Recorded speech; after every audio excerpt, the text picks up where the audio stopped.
welcome to one last episode, for now, of Game of King Chair. I'm your host, Dick, and we have our co-host, Nick. Hello. How you doing, Nick? I'm good. That is good. And we got Brando Stone in the house. What's going on, dudes? So much more animated than us. You guys had a late night, Nick. right? I am Dick. Hi, Nick. Hi. Hello. Hi. How you doing? How you doing there? What's up, guys? No, it's like a switch. She's like, Yes. click. Yes. When I do my show, it's almost like me and Mike are like, click. we already got Nate Phillips, the pod daddy, blessing this wintry podcast in the stream. Thank you, Padre. He says, "Mad love, guys. Hashtag Dong of the North." Dong Master. Dong Master. Dong Master father. of Dongs. Yep. Like when I do the show with Mike, we're sitting there, we're talking, we're getting stuff ready. It's after a long day at work and 10 long hours. It's like 6 o'clock. Yeah, kind of coming down. Like, okay. Yeah. Like, dude, you ready to go? Okay. Yeah, me too. Like, what's up, Deuterinos? Welcome back to the Game Addicts podcast. And because you got to start strong, man. You got to come right in. And it's like, I've learned to just click it on. I like that method. So, like I said, this is the kind of final episode of this show. We are going to discuss the whole series. What we loved about it, what we hated about it, which is probably a lot of hate towards the final season. I think we all kind of we all liked the final season. Yeah. I did.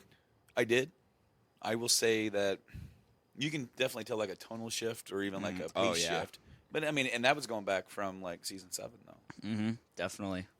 Season 7 kind of set up the new pace for how this was going to go, and this was more like. It's not even necessarily fair to say that season 7 was the first half of the last season. It's almost like it was the first 3 quarters. Oh, and shit, then yeah. This part was like the last final chapters. Despite the fact that we got roughly 8 to 9 hours of content, like to say that this was like only a quarter of a season, basically. Well, because they could have had a lot more. They could have done more. They could have stretched a lot of stuff out. But and that's how they, They could have done a lot more talking. Well, if they're They couldn't find a happy medium. No, they couldn't. They didn't though. They did not. They could have. But I think a part of it was it's like, we are wrapping this up, and they were trying to find episode 2 was the nothing happened episode other than talk. Yeah. They were trying to, because they knew they were going to have 2 episodes, mainly, episode 3 and then 5, that were, you're not going to have a lot of talking in those episodes. Mm-hmm. They already knew that. So they utilized 2 and 4 for a lot of that. And 1, to be fair. Mm-hmm. And then, of course, then that just leaves the last one to really just put a bow on it. I feel like the last one is the one, like, you could have gotten 2 episodes out of everything they shoved in the last one. Definitely. Because it was like... I mean, yeah, I said that too. Like, that was my main tip. Do you think with 2 that. hours would have been better instead of just... Yeah. Yeah. Oh, yeah. I mean, you could have spent an episode with Danny's downfall and then an episode with the aftermath of it. Mm-hmm. That's exactly what I said. Someone pointed out that in the last episode, you see Tyrion walking for 7 minutes, not saying a word. 7 minutes. Yeah. That's a lot of time of just Tyrion walking around. And a whole minute and a half of him rearranging chairs. Or straightening them up. That was a nice callback, though. It was. I mean, it's those little things that if you're going to do the pacing, they don't need to be there. But I understand why they're there. I understand the importance of them, and it's just like we could have gotten a lot more story instead of this, or a lot more story plus this. I also don't know how I would have felt if it was a full 10 seasons. I mean, yeah, there's that image where it's like 7 and 8 are the fight for the dead, or fight against the dead, war versus the dead. Then fight against the Lannisters, and then ending with the destruction of King's Landing. I just don't see how long it would take. I can't see the dead taking that long to march from Castle by the Sea, or I can't remember the name. Eastwatch Eastwatch to all the way to Winterfell. It's going to take them that long to get there. Man, Like, it took I know them they're 7 dead. seasons to get to the wall. So I know that they're dead. Okay, but it's They're reinvigorated. yeah. It's like, oh, dude, we can get past the wall now. We got an ice demon. You know, we can go. yeah. I don't Did know. you see that brightened up version of the dragon Yes. fight? Well, yeah. We watched that here at the end of Yeah, we last did. week's episode or whatever. And it's just like I didn't see any of Nope. that. Nope. I Not saw some any of it. heads. I saw some fire. Saw the Night King kind of fall. Now, was that fight above the blizzard, or was that in the blizzard? Both. Both. A little bit both. Because there's definitely times where they like flew up higher above it. Well, Well, there- because with the moonlight, you could actually see a lot more. Mhm. You know. Well, yeah, because there's that scene where Danny and John both fly above the clouds. Mm-hmm. Like the old Batman '89 Batwing going up and Yeah, like stalling right above the moon to fall back down. and yeah, they're just hovering there, like looking down, and here comes fucking Night King out of nowhere on Viserion, just furious as all hell, just shooting fire the whole time, ice fire, and it's just like that was such a cool scene because he's just relentlessly chasing them upwards. Yeah. And then it goes back to Blizzard and No, Unable to after see. seeing that, it's like, yes, that would have been awesome to see, and it's like we were a little robbed of that. But to the other notion, I really loved the overall visual tone of that episode. Yeah.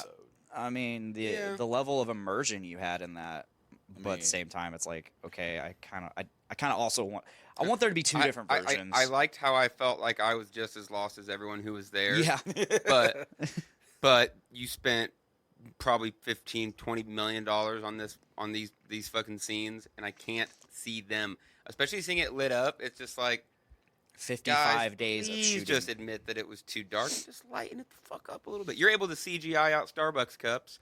Yeah, Just and lighten water it up. bottles. Just say yeah, we'll lighten it up a little bit so you can actually fucking see what's Yeah. going on. Mm-hmm. I mean, a fan lightened it up and put it out there. And it was so badass. Yeah. It was so fucking cool. I'm like, I never saw any of that shit. Given like I feel like if you can either mess with your TV settings or in the final like Blu-ray version where you'll be able to actually see the depth of things and the dark inside the darkness. And I mean, so let's fast forward to episode 5, the very beginning of episode 5, when Daenerys is about to execute Varys, and they actually showed like the CGI going with the dragon behind her. Mm-hmm. And they literally animate the whole entire dragon. They put him up there, and then they completely shroud him in darkness and black. It's like, but he's still animated there in the black, and it's like, why? I mean, I get it for the visual of him just appearing over her, but like, why animate the whole dragon for that? Quick question: Hey, did John go back to Dragonstone by himself, or was Davos with him? I think it was by himself, wasn't he? I think it was by himself. Yeah. Because if we're talking about the ability to lengthen out, draw out, you could have had a lot more time at Dragonstone before the actual execution of Varys, because it really seemed like he was number one trying to get the word out. Mhm. Possibly did, but we never heard anything about that. Yeah. There was no There was no anything. There was no even response. There was just no. here we are. nothing at all came of Aegon Targaryen. Right. Like- Other than being one other. That was one of the major points that led to him needing to kill Dany. Is no matter what, he's always going as Aegon. He's always going to be a threat, and she's eventually going to kill him and his family. It was part of the wedge, right? It was. Yeah, you needed to have it, but yeah, it feels a little anticlimactic. It does. It was when nothing absolutely was mentioned or came from it, and because when you get to Dragonstone, there's the whole stuff with Varys writing the notes, and then you have the whole poison thing that's like not completely overt, but there. Mm-hmm. If you pay attention, and then you have the discussions. Varys talks to Jon, and Jon talks to Daenerys. Then you have the execution of Varys, but Davos being there would have been a neat. We never really got to see or hear Jon and Davos talk about any of this. Mm-hmm. Whether it's, obviously Davos is going to follow Jon, But Davos has a word, and Jon will listen to that word. So, like, have him, like, because I know Jon probably didn't want to, like, burden Davos with even knowing the actual truth. But Yeah. but it's going to come out now, especially after Sansa told Tyrion. Tyrion told Varys. Varys told a few people, I guess. I don't know. Who knows how many people? Right. But, like, I would especially, like, I would have loved to have that scene there where it doesn't really come to resolute or anything.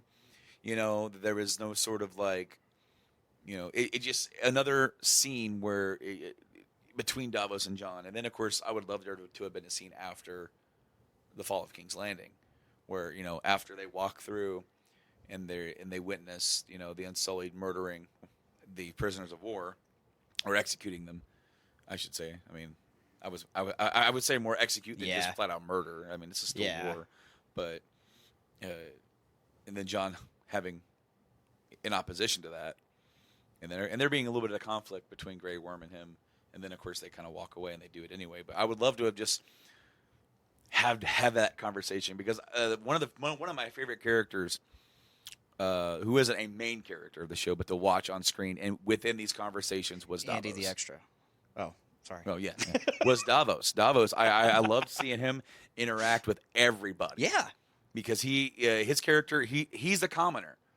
He's the dude. He's not highborn. He's not in a big family. He has no big house. He was the pirate, smuggler, but humble man, and he's here right in the middle of all this. And then he's this guy, and he's going to have a certain view on things. I would have loved to have heard Jon and Davos have that conversation about what just happened. Yeah, definitely. I had something I was going to say, and I don't know what. Oh, how many people at the Dragon Pit meeting knew who Jon Snow was? There was like 4. I feel like it had to come out. Like, there was like 4. Well, okay, so you got Bran the Broken, Sansa, Arya, Tyrion. All of them know, yet none of them say a word about it to get him out of the trouble he's in. I don't think it would have necessarily gotten him out of trouble, but it would have been something that people were like, well, that makes sense. Mm-hmm. Still not cool that you killed the queen. Yeah. But the more I think about that, the Dragon Pit meeting, it's a mess. Mm-hmm. It don't make no fucking sense. There's no way that Asha, Yara, whatever the fuck her name is on the show, I don't know why they changed it. Like, she wanted independence for the Iron Islands. Why'd she give up on that? Yeah. Especially after Sansa was like, well, we want to be independent. Brand's like, sure. Why the fuck did they not speak up and be like, we do too? Okay, yeah. Give us independence too. You didn't hear we never even heard the name of the Dornish prince. No. Whoever the fuck that was. Random Martell. And so much of these troubles came because of the Lannisters. You fucking let a Lannister get in charge again, like, okay. And imagine being like someone hanging out in Highgarden or, you know, just somewhere else, and it's like, so did you hear about the cripple boy that's the king now? Like, wait a minute, well, what about the Dragon Queen? Like, oh no, that the bastard of Ned Stark killed her because he was a Targaryen, and he did it after she totally burned the whole fucking city down. Like, what the fuck is going on over there? What the fuck is going on? Like, dude, no one knows really. It's a big fucking mess over here. And that's just some random guy in Highgarden. Just some guy in a tavern somewhere. Yeah, chatting it up. Like, you'll never guess what I saw just walking by. By the way, have you heard who's now Lord of Highgarden? Some dude, Bronn of the Blackwater. But what about all these houses I don't know what that have means. been here for hundreds of years? What about them? And no, it's gonna be the fucking sellsword. Okay. I definitely that small council. I definitely love how none of them were basically anybody, yet they as the main side characters of the entire series, like they all rose to possibly some of the highest seats of power. I hope Dario comes over with an army and just fucking murders them all. Did you see that meme where it's like, well, I hope my queen's doing fine with her war over there. I'm sure Dario's doing just fine. I kind of wanted him to like give up Marine and come over with the Golden Company. That would have been tight. Yeah, like it would have actually brought some like more finality to his story than I don't want to be with you. I can't take you with me because I got to marry somebody over there. Instead of some American dude, like that was in charge of the Golden Company. Like I know that like this show doesn't really take it's all fantasy land. There's no like you hear a lot of like Northern Ireland accents, some other kind of British accents, and this dude's name was like what like. Yeah, it was like John Sigmund or Strickland, yeah, buddy. That dude is like straight up like New England right there. Oh, the Harry Strickland. yeah. It was Harry. Harry. Boom. Yeah. Harry Strickland. I don't think he had a line. He met with the Queen. He actually did That's have a it. line. That was it. That was the only line. And then he was standing there like in front of the gates like, we going to tear some shit up. And then they proceeded to not do any of that. I still love that the way they had Grey Worm kill him, like they had some kind of a rivalry, and it's just like, nope, they never met. It's just a cool kill. Yeah. Golden Company went down, and they went down fast. They just didn't They have those served- elephants. I Yeah, don't they think- didn't have the I- elephants. I think they. I don't think they got any kills. 0. I think they just lost. That was like watching, like playing Dynasty Warriors on easy. Yes. Whoa.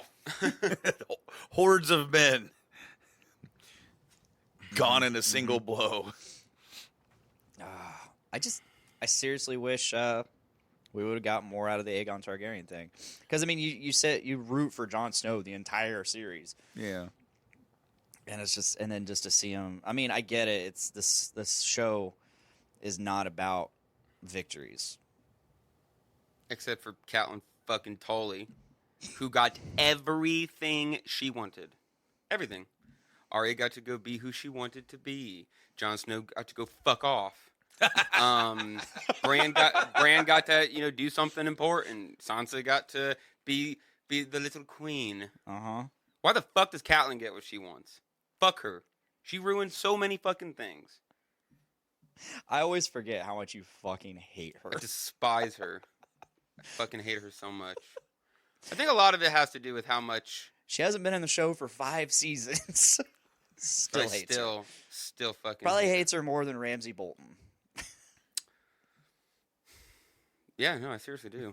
I really, really do. She was so hateful to Jon. Yeah. So hateful. There was that one really cool scene you got where I feel like she was talking about it. Was that season 1 where she's talking to Ned about him? Like, I don't think it was to Ned. it was just she was talking. I remember she was like Where she regretted how she yeah, how she treated Jon. She's like, I couldn't help it because I look at him and all I see is the woman that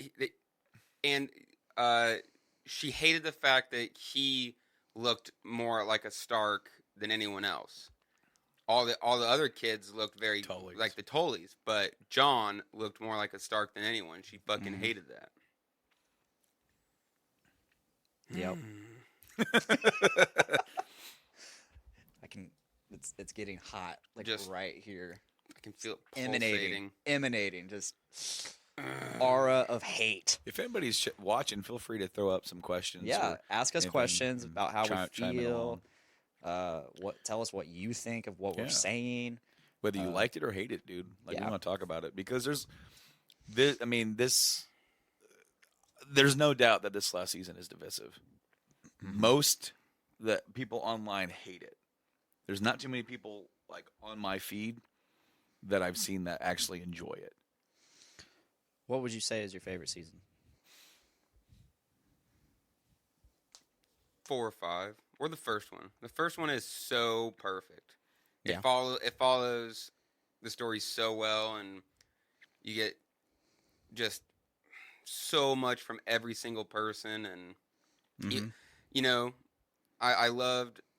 It was just the political intrigue of it was just so strong in the first season. It was like a murder mystery. Yeah. Yeah. Yeah, set in cool way to medieval look at it. times, and I don't know.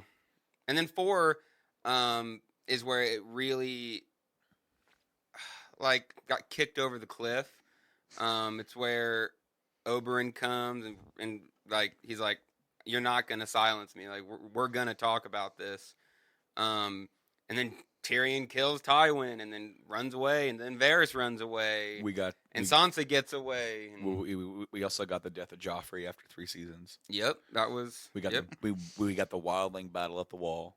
Yeah. You know, we had the final, you know, bit of Jon and Ygritte's story that got wrapped up there, and it, you know, of course, after the fallout of that and everything, Jon ends up Lord Commander.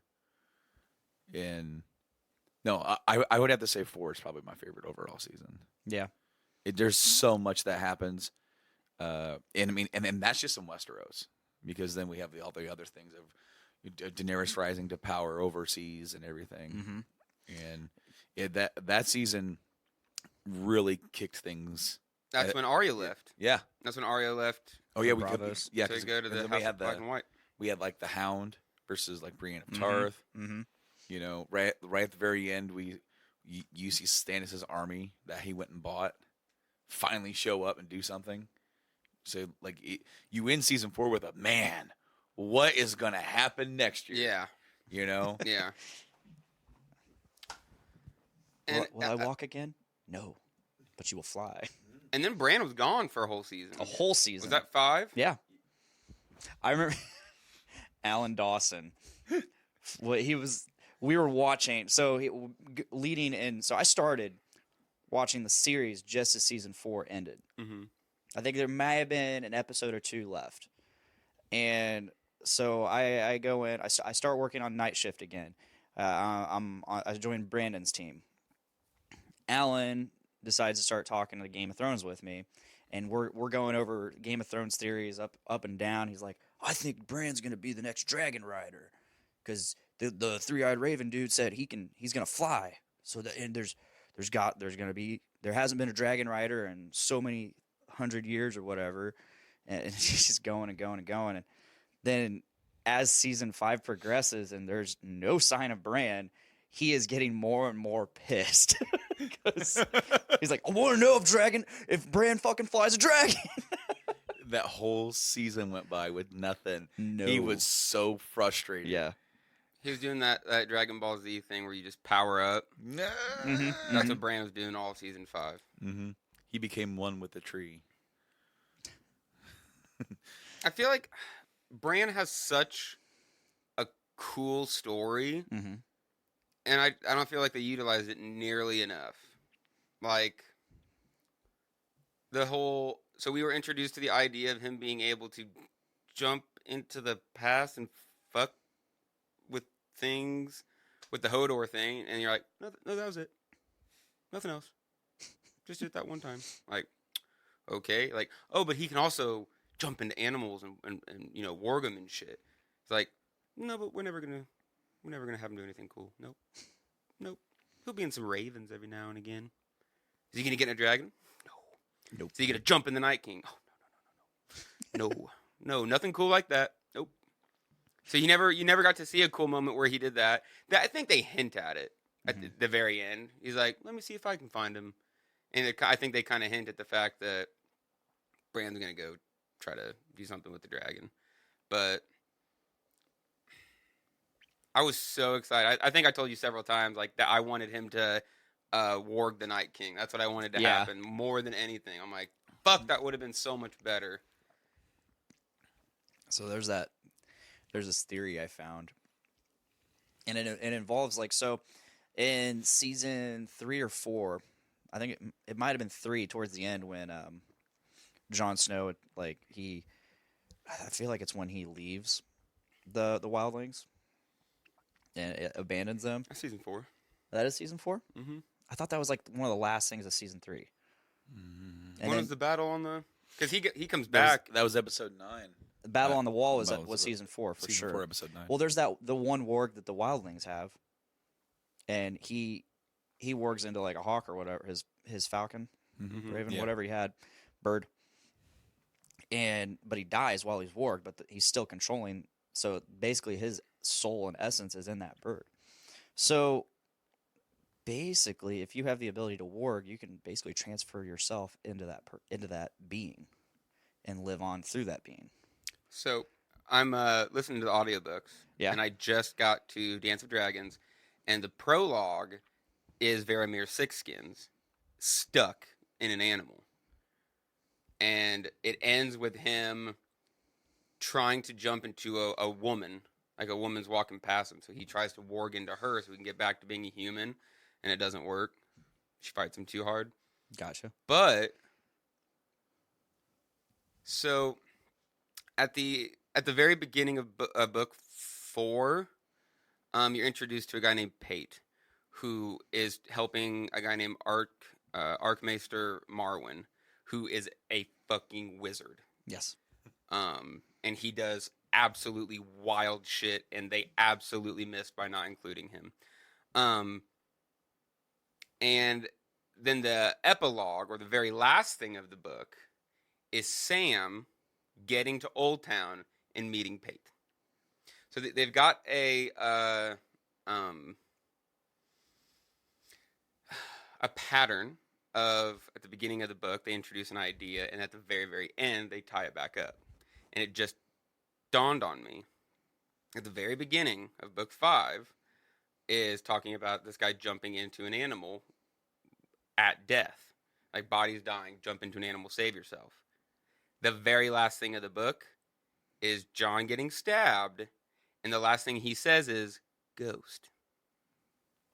So I think the books are setting up that John wargs into Ghost, because Varamir Sixskin says, he's like, well, it's just inner dialogue, but he's saying, like, a warg knows a warg, you know, you can just feel it. And that's why he hated John, because he knew it, because he was with Ghost, and he's like, oh, this fucking guy. So they introduced the idea that John's a warg, and he is talking, and then it ends with him trying to warg out of his dying body. So I'm really excited for them to introduce that idea. That would be really cool. That John didn't just die, that he jumped into Ghost. And that he would probably somehow be able to get back into a human form. Yeah. Yeah. So I shared this. I shared this, but I also luckily screenshotted it and can read it. Branden Rivers, a.k.a. Bloodraven, was a Targaryen bastard who was legitimized by his father, King Aegon IV, when the king was on his deathbed. Bloodraven served as hand of the king for 2 Targaryen kings. This is a long one. He is wild. Aerys I and Maekar I. I think, yeah, Maekar. He was a green seer, meaning he could see the future and past, and he was into magic and sorcery. He helped the king crush the Blackfire rebellions and lost an eye in single combat with his brother Aegor Rivers, a.k.a. Bittersteel.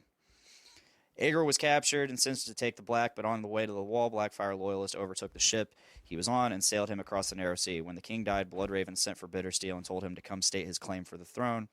He promised him safe passage and safety upon arrival, but when Bittersteel showed up, Bloodraven executed him. Classic. Hey, bro, come back. It's all good now. Gotcha. The new king, Aegon V, Aemon Targaryen's little brother, sentenced Bloodraven to the wall for killing Aenys Blackfire. Branden and Aemon went to the wall together after Aemon passed up his claim to the throne. After 6 weeks, Bloodraven took over as Lord Commander, and Aemon became the Maester. A short time later, he rode north and never returned. It was sorcery that kept him alive all those years, waiting on Bran. Why Bran? Bran was the perfect vessel for him to be able to accomplish his lifelong conquest of taking the throne. Bran had the sight, the name, and the warg abilities. We saw the wildling Jon killed warg into the hawk right before he died so he could live and keep attacking. Bran is basically the hawk. When Bran first made it to the tree beyond the wall, Bloodraven told him he has a lot to learn. Bran asks what it is he has to learn. Bloodraven says, to be me. Bran also states, when he gets back to Winterfell, I'm not Brandon Stark anymore. When Bran is asked to be king, his response is, why do you think I came all this way? He came way farther than we realize. It might not have been the ending you wanted, but the Targaryens did get the throne back. Bran says to Samwell and Winterfell, "The time is now for you to tell him." He had Sam tell Jon who he is because he knew what would happen. Had he not done this, the city wouldn't have burned and Jon wouldn't have killed her. She most likely would have ruled with Jon by her side. Bran the Broken's last words, any word of Drogon. The Targaryens love their dragons. Now that Blood Raven has learned how to conquer death, they conveniently change the rules so the new kings won't be offspring, but someone chosen by the lords and ladies. All I can say is long may he reign, as in forever. Yeah, absolutely. The only issue is that that's like not up front for most viewers. No. If you know the story, if you know a lot of the lore, okay, yeah, that's an awesome way to tie it all in. Yes, but like for somebody who's never going to read the books, never going to dive into theory, dive into everything, they're just watching the show because it's a badass show. They're never going to get any of that. Oh no, absolutely not. I mean, that definitely makes Bran being on the throne a little better for me. Mm-hmm.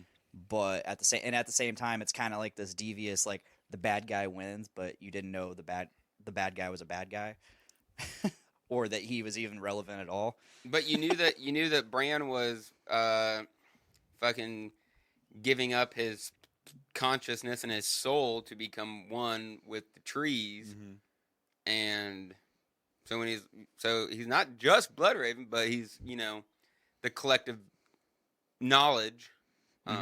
So, I mean, it's cool. It's cool knowing that a guy like this is on the throne, someone who doesn't seek power, but he just knows things. He knows how to rule because he sees the history and all of the events that have happened and why they happen and their outcomes. And so it's like, yeah. And all they would need to do to have made that part of the show was have somebody do a quick aside at some point in the whole show explaining who Bloodraven is. Mm-hmm. That's all you need to do. It's say like, yeah, there's this one crazy ass fucking dude, and he went out beyond the wall, and they say he's a 3-eyed raven now. And then it's easy to piece that all together. But holy crap! He just meant the 3-eyed raven. That's that one dude that we heard about. Wait a minute. What? Holy shit! Sam Tarly going over all the books he stole from the Citadel and comes across that, much like he came across the wedding, or the annulment. Well, actually, that was actually his girl. Oh, Gilly, yeah, yeah, that was Gilly. But I mean, same concept. Which though. No. Like it was a way because they used that as a way to divulge to insert that information into a noble character.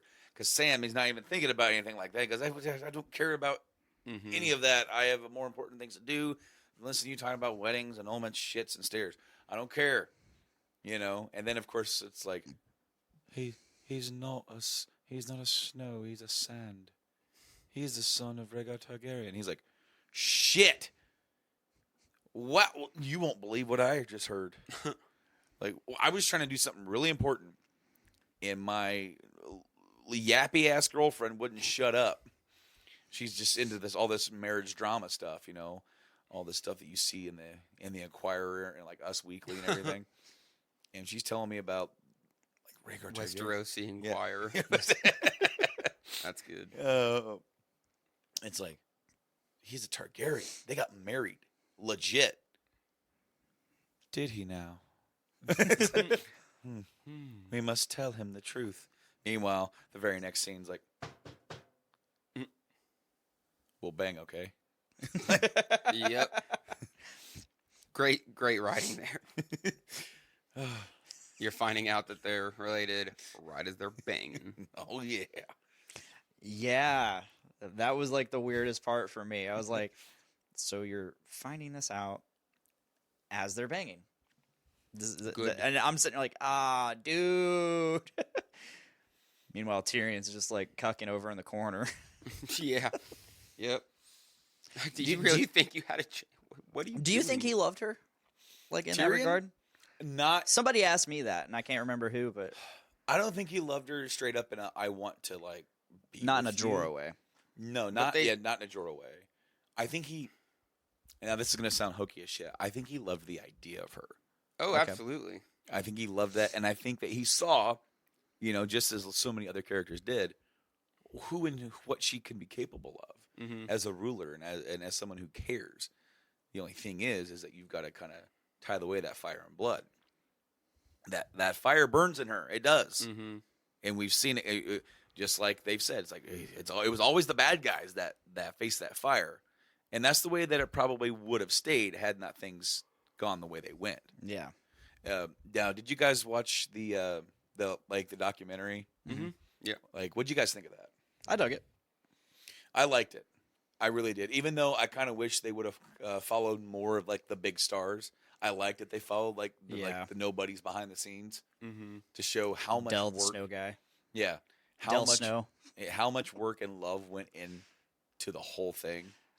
And Del just nothing but complaining. Yeah, but like because there's a scene, they actually show the scene and they shot it, and of her crying over Jorah's, over his dying corpse or whatever. He's dying, and she's like in hysterics. Of course, we don't hear any of that because of the score and the final mix.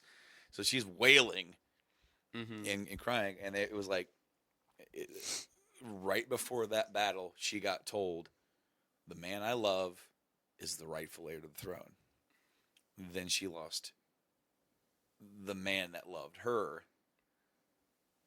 Would do anything for her, and it's like came back, showed he was her rock, really was. And it's impossible to say because we never got, this doesn't happen, but it's like, would any of that have went down the way it did if Jorah hadn't died? And I don't think so, because Jorah is a good man. He is.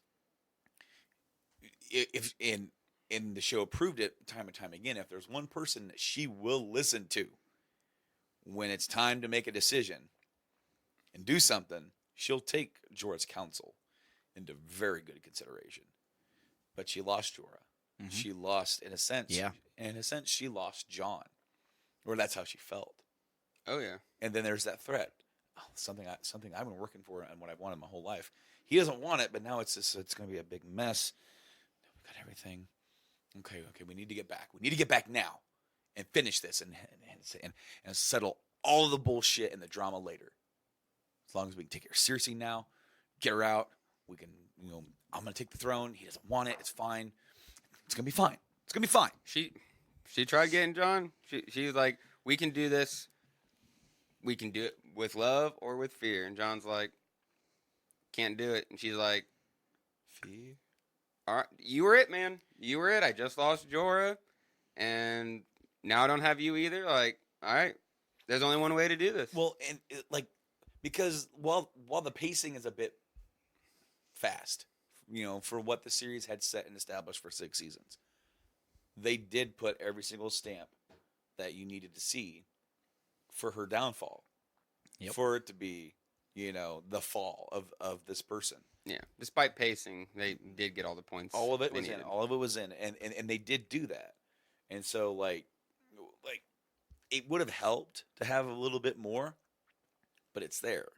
So, like when she does make that decision in episode 5, when during that stop in the battle and everything's done, and she's just like, "Fuck this bitch and fuck this city," fuck every single motherfucker in this city. And it's very difficult. This is something. Oh, this was another thing that I don't remember who said it. I don't know if I read it somewhere, read it on Reddit, or read it somewhere on the internets. But it's like a lot of people really backlashed against her with that moment. It's like that is totally against her character. No, it's not, or at all. Yeah, right. But then also with Jamie, they totally wasted all that character development. Damn. And I really like this because when we look at characters in anything, in any sort of medium, in a game, movie, television, like etc., we are perceiving them for how we perceive ourselves. And we're placing our own morality system into these people. Even though they're giving it to us and we're accepting it, we are then placing that back onto them with the expectation of how we think they should be.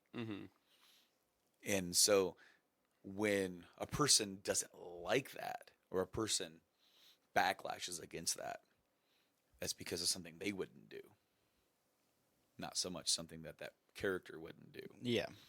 And it was something that I like when I read that, it was harkening back to like some of the other kind of big heel turns or dark turns that characters have faced. It's like it's not the fact that the writing on the walls weren't there. It's that people are like, I can't believe they did that. Well, you wouldn't do that. And it's like the part of them that did that disgusts you. That's what made it so, so impactful. Right. Well, and the thing is that look at Breaking Bad and how they developed Walt. Yeah. And over the seasons, he just kind of did more and more shady and underhanded shit. And justified it every step of the way. Exactly. Like, dog, come on. But like it was a slow descent. It was over the 5 seasons, it just kept stacking and stacking. Masterfully done. But at the same time, you still root for her. I don't think. But it was, It was never anything that we didn't see coming, because we knew what he was getting into. We knew that from episode 1, him getting into this was a downward spiral. Yep. And we were waiting to see the mess. We were waiting, and we were like still awed and like shaking our fists at like the dastardly things that he would do to keep this whole thing together. But it was framed differently. Whereas when you have a character such as Daenerys, that's the hero, one of the hero characters that we're introduced to from the first episode, coming in and build upon seasons and seasons, and you get to that moment where it's like the point of no return. You want her to do what you think is the right thing so bad, but when it happens, you're like, well, I guess we kind of saw it coming. I just wanted her to be good. Right. And like you want her, because again, you're cheering for her, you're rooting for her. Just like the end of season 6 when they're sailing across the damn sea with the dragons flying overhead. You're like, yes! Yep. Here we go. Yep. She's taking it back. Granted, the time is now. Yeah. Like, would you have reacted the same way had you have not known? And while we were dialoguing, we actually have some comments. Yeah, we got Austin Hill says, I had the same thoughts on Jorah Mormont. He could have stopped her massacre. He also says, pet the pussy, Nick. He also says, hi, Jason. Jason pops in and says, hi, and then there's a wave emoji. There's a lot of important shit going on in that chat right now. Clearly.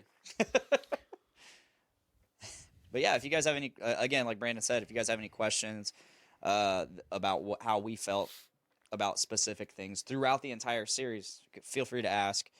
I feel like we are still lingering quite a bit on this final season.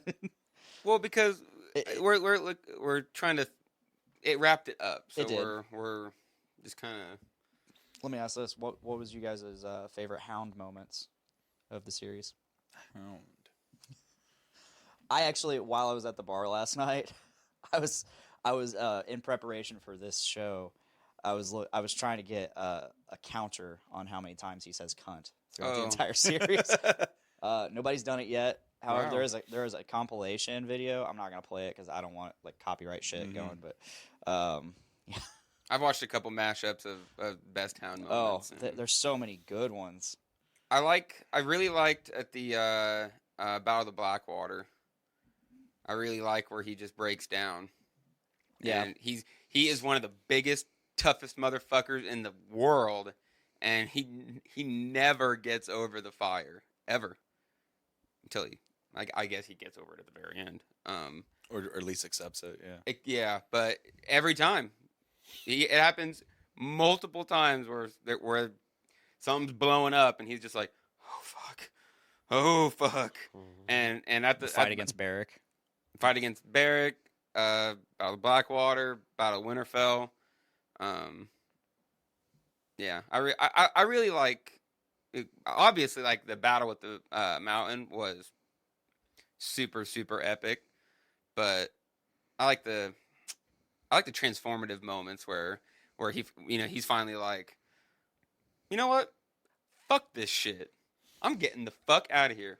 That's literally what he says a Fuck couple this times. fuck this. Fuck the king. My favorite moment is when he's with that group with the Septon. Yeah. And the guys from the Brotherhood Without Banners came and killed them and ravaged and pillaged and all that kind of stuff. And then he hears it and he runs. He finds the septon hanging, and he just kind of he walks back to where he was chopping. He grabs and he just grabs that axe. Mm-hmm. Yeah, and then cut to black. Cut the black. I loved it because it's Oh like, yeah, because you're like, shit. the Hound is back. Exactly. Because that was the first episode you see him. Yeah, exactly. Like, and he's and he was pacified. gone for a season or so. Yeah. I think it was. This was like episode 6 or 7 of 5. No, it was season 6 because 6. Was it? when I rewatched before the last season, I started at 6 and just watched 6. Yeah, and you're 7. right. I remember. This first we already episode, had, though, wasn't it? We already had this Yeah. argument. This first episode of 6, wasn't it? It was no, it was a little bit into it because the episode opens with it where you're like, oh crap, it's Yeah. the Hound. Yeah. Right, okay, and he's just chopping wood and he's kind of pacified. He's like, I'm done with this crap. I'm whatever. I'm just a dude. He's still got that like I'm the Hound attitude. Like Yeah, like, no, that's you're his. all cunts. That's his attitude. But like he's sort of like he's not out there swinging the axe anymore or like swinging the sword. And until they all get killed, and he's like, "You done fucked with the wrong dude."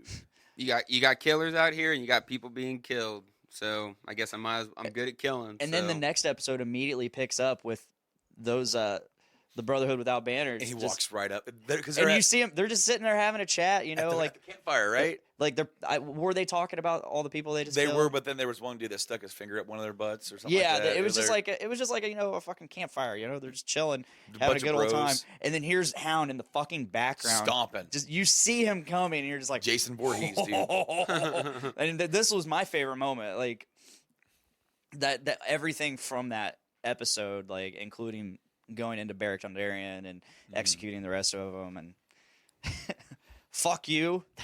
That's the last words you're gonna say. You suck at dying. You suck at dying. That's probably my favorite Hound quote. You suck at dying.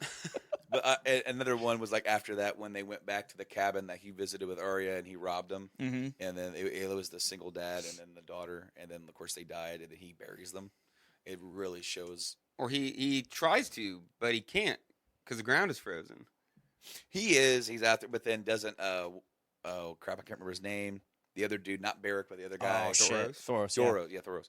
He comes out and he starts helping him. You know, he kind of there's no explanation needed. He kind of like gets there's something here, and he feels compelled. So I'm going to help him. And then there's the Hound trying to like say a prayer, and he's just like, I forget the rest. Fuck this shit. But I loved it because it shows how much even his character has grown and changed over the course of the period of time, towards like he feels guilt over this. He feels somewhat responsible, and so in some way he wants to try and make it right. Well, that and like the way his character is when you see him do these more heartfelt moments, it's so much more dramatic and more heartwarming because it's such a foil to who he is. So And that's one reason why I also loved like all the moments after the reuniting with Arya. He interacted with her differently than what he did when she was because younger. he sees her as an equal, I believe. Like an adult. Yeah, She's lived this like long. you learned a lot from me, and I can tell you've also learned a lot on your own, and now you're your own. I don't need to protect you now. Well, but then what's the first thing he does when she's being like pounced upon in Winterfell? Grabs her, says, "We need to go." And it's almost like he goes right back to when she was just like a few years ago when he's like he's carrying her. Despite all that, she is still kind of a kid. Well, and that's what I also an like. extent. She is totally a kid. She's like, She's always so fearless. absolutely, but she's not. She's fucking, because she's like 9 when it starts. Yeah. So she's still incredibly young. Yeah. I mean, she's done a lot of growing up, but then inside Winterfell, it's like the fear sets in. She's out of her element. She's the fear sets in. It's almost like she's that little girl again for a second. And it's almost in a way in King's Landing too, when everything's like blowing up around her, but she's like, okay, I need to get out of here. Like you see the fear in her eyes, but then like it doesn't freeze her for too long. She's like, let's go. Yeah. Got to keep moving. And I like that too. But again, and then the last scene with Arya, where I did really like that scene. with the Hound, it's where he tells her go. You don't. Yes. if you continue, you're going to die. You don't need to be like me. Because I am about to rush into a castle that's being torn apart to kill my brother. You do not want to be like me. You need to get out while you still can. And it's not, what I like about that is that in a way, it's not just get out of the building or get out of the castle. It's like, you can get out of this life. Yeah. You don't have to live. You went and trained. You did all this thing to become an assassin to get revenge. And that's awesome. You got a semblance of revenge, you know, already. You By murdering the fuck out of some phrase. Exactly. You're not stuck on this path. She eliminated a whole fucking house. Yeah. Good. Yeah, I know. Yeah. The phrase were so perfectly awful. Like, the Lannisters were like, had several moments of being fucking evil, but the phrase were just shitheads. Yeah. That's the Yeah. best way to describe the phrase. Yes. Shitheads. Complete shitheads. Because, like, Walder Frey, Such a the great, biggest shithead. Yeah, Like, yeah. he's just, like, bitter ass old man. super bitter, totally, like, you guys never throw me a bone. Fuck you. The whole time. Your favorite character, Catelyn's all like, I'll kill your wife. And it's like, I'll get another. I'll marry another. Yeah. Just, total shithead. In the books, it's one of his sons, not his wife, and he's slow. They call him Blackwit. He said that's what he says. She's like, I'll kill him, and he's like, he's a little slower than the rest anyway. Like, Jesus Christ, Walder Frey, you fucking dickhead. Oh fuck. And of course, like, the actor that they got to play him. Perfect. Oh yeah. I mean, perfect. I mean, I don't know his representation in the book, but, like, I feel he made that character. He made that character fucking shine as much as a fucking turd can shine. That was such an awesome scene. Oh, where yeah. she murked the fuck out of them all. Oh yeah. Well, We had like 2 straight seasons of just straight payoff. Well, what I loved about that is that, like, she was already there when after the whole Blackfish incident, right? Mhm. Like, because Jaime and Bronn, they're having a feast, at the Twins with Walder Frey, and Arya's walking around as that servant girl, and she locks eyes with Jaime, and Jaime's like looking at her like, Wait a minute. well, it's like, you're I never thought eyeing of me kind of weird here. Yeah. Never thought of that.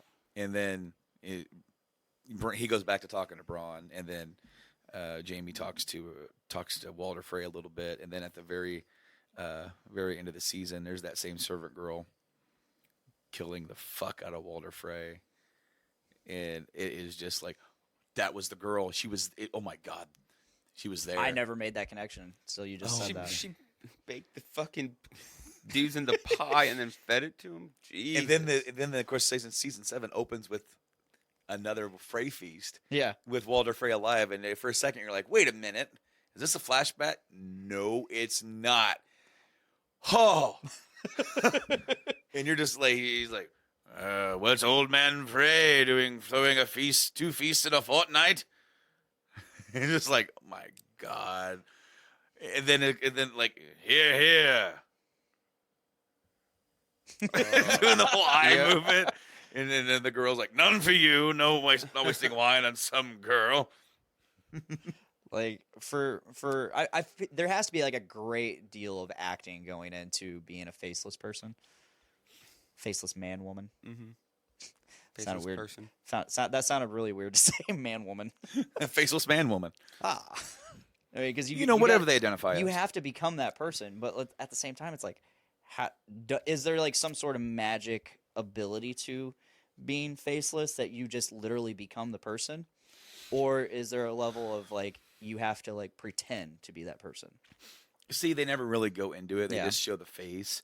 It makes you wonder if there's some sort of level of deception or magic that goes kind of along with it for going because of. Well, there is that scene where she just starts pulling faces, and it's like, Yeah, voop, voop, voop.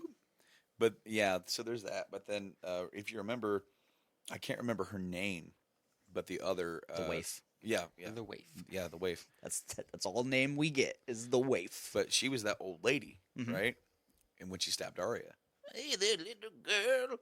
That was wild. And it's like, ha ah. Fall off a bridge. I forgot about the beginning of Invincible Arya. That scene was wild. Yeah.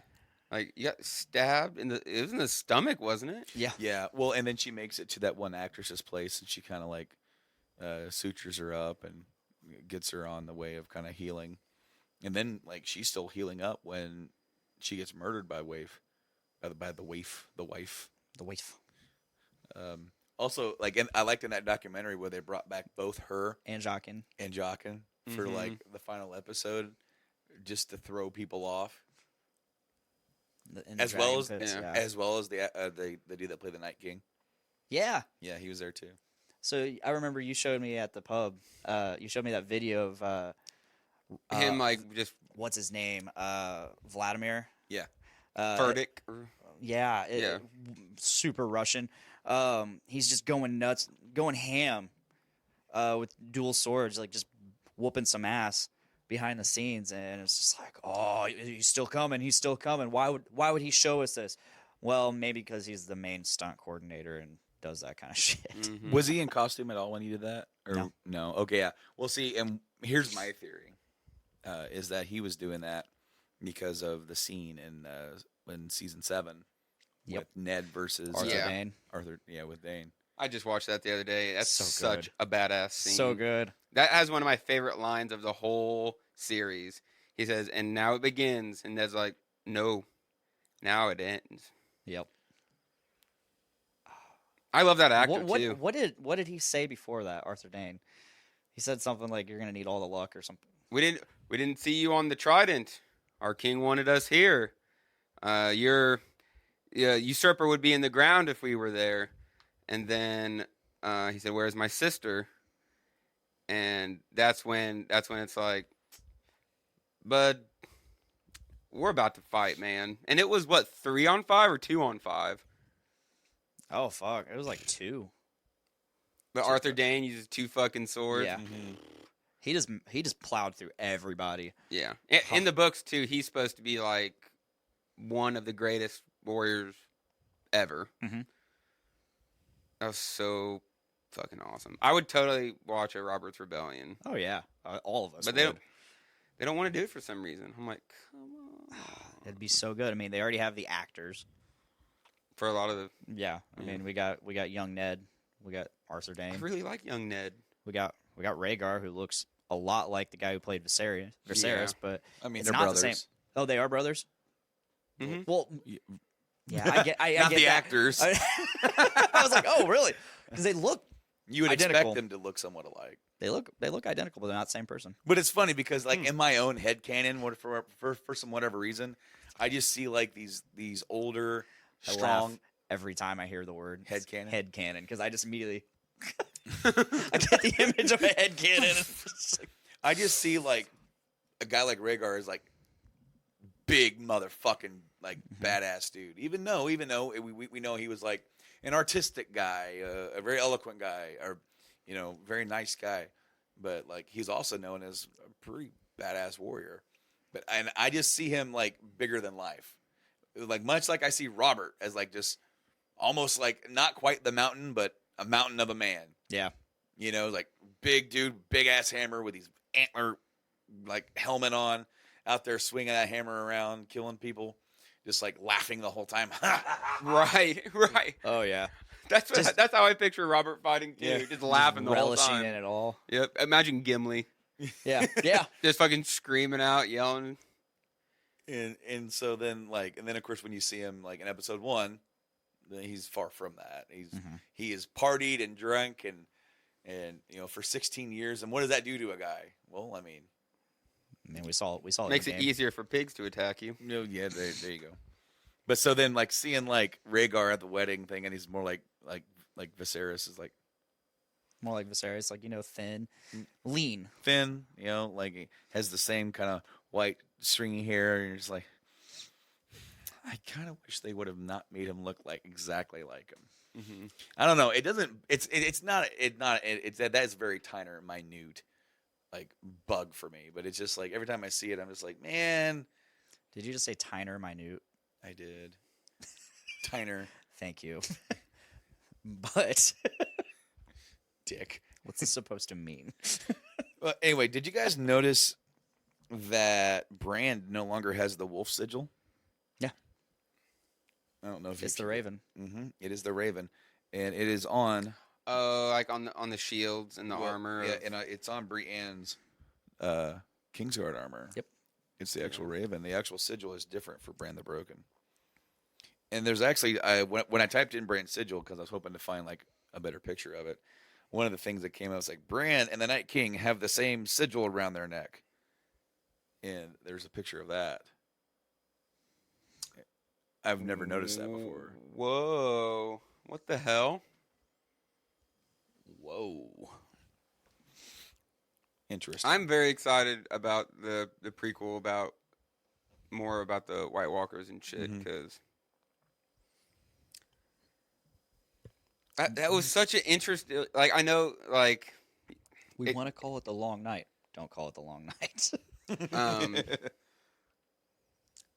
that scene where he's just standing there looking at him. It's like they've known each other. Yes. You know, like there was something else there.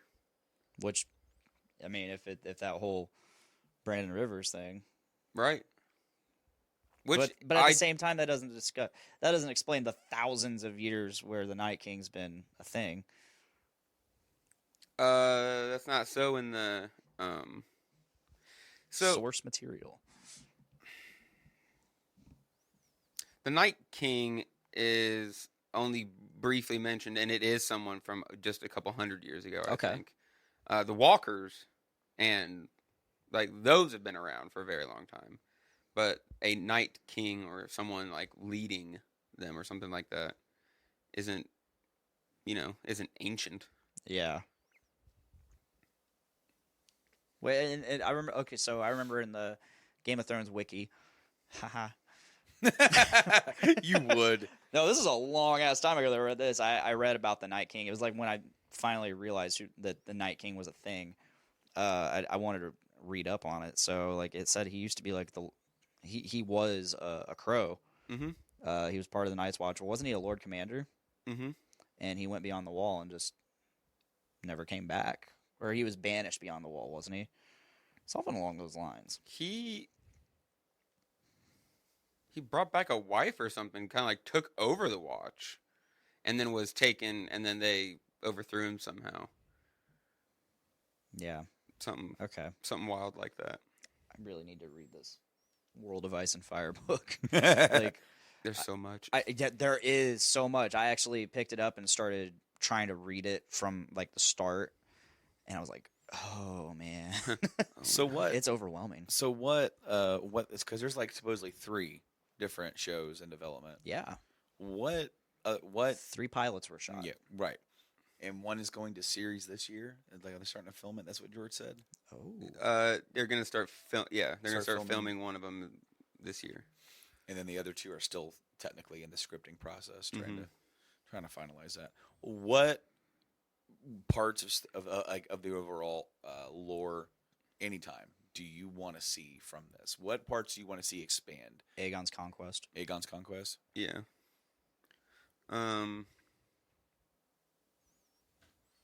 The whole trail of the Targaryens, like the downfall of Valyria.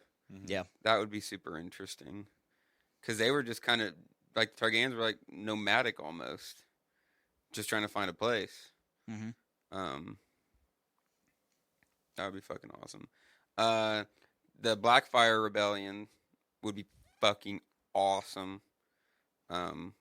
Which is when one of the Targaryen kings, before he died, legitimized all his bastards. So then they're all just fucking fighting. Like it's like, all right, well, now we all have claims. The Dance of the Dragons is what that leads up to, and that would be, I think it's 13 dragons in all, 7 on one side, 6 on the other. That would be wild. Wow. But that would just be insanely expensive. Right. Yeah. So the Dance of Dragons would be sweet. I would love to see the build up, and I've always wanted to see this, and we got to see the little bit, and then of course the revelations of in the main series, but the entirety of like the Fall of the Mad King and Robert's Rebellion. Mm-hmm. I want to see that entire thing because I think it would be such an awesome thing for it to start up, have it start slow, because you're establishing the world again, these characters, these relations, and all that stuff. You get to see the joust at Harrenhal, And you can tie it in with,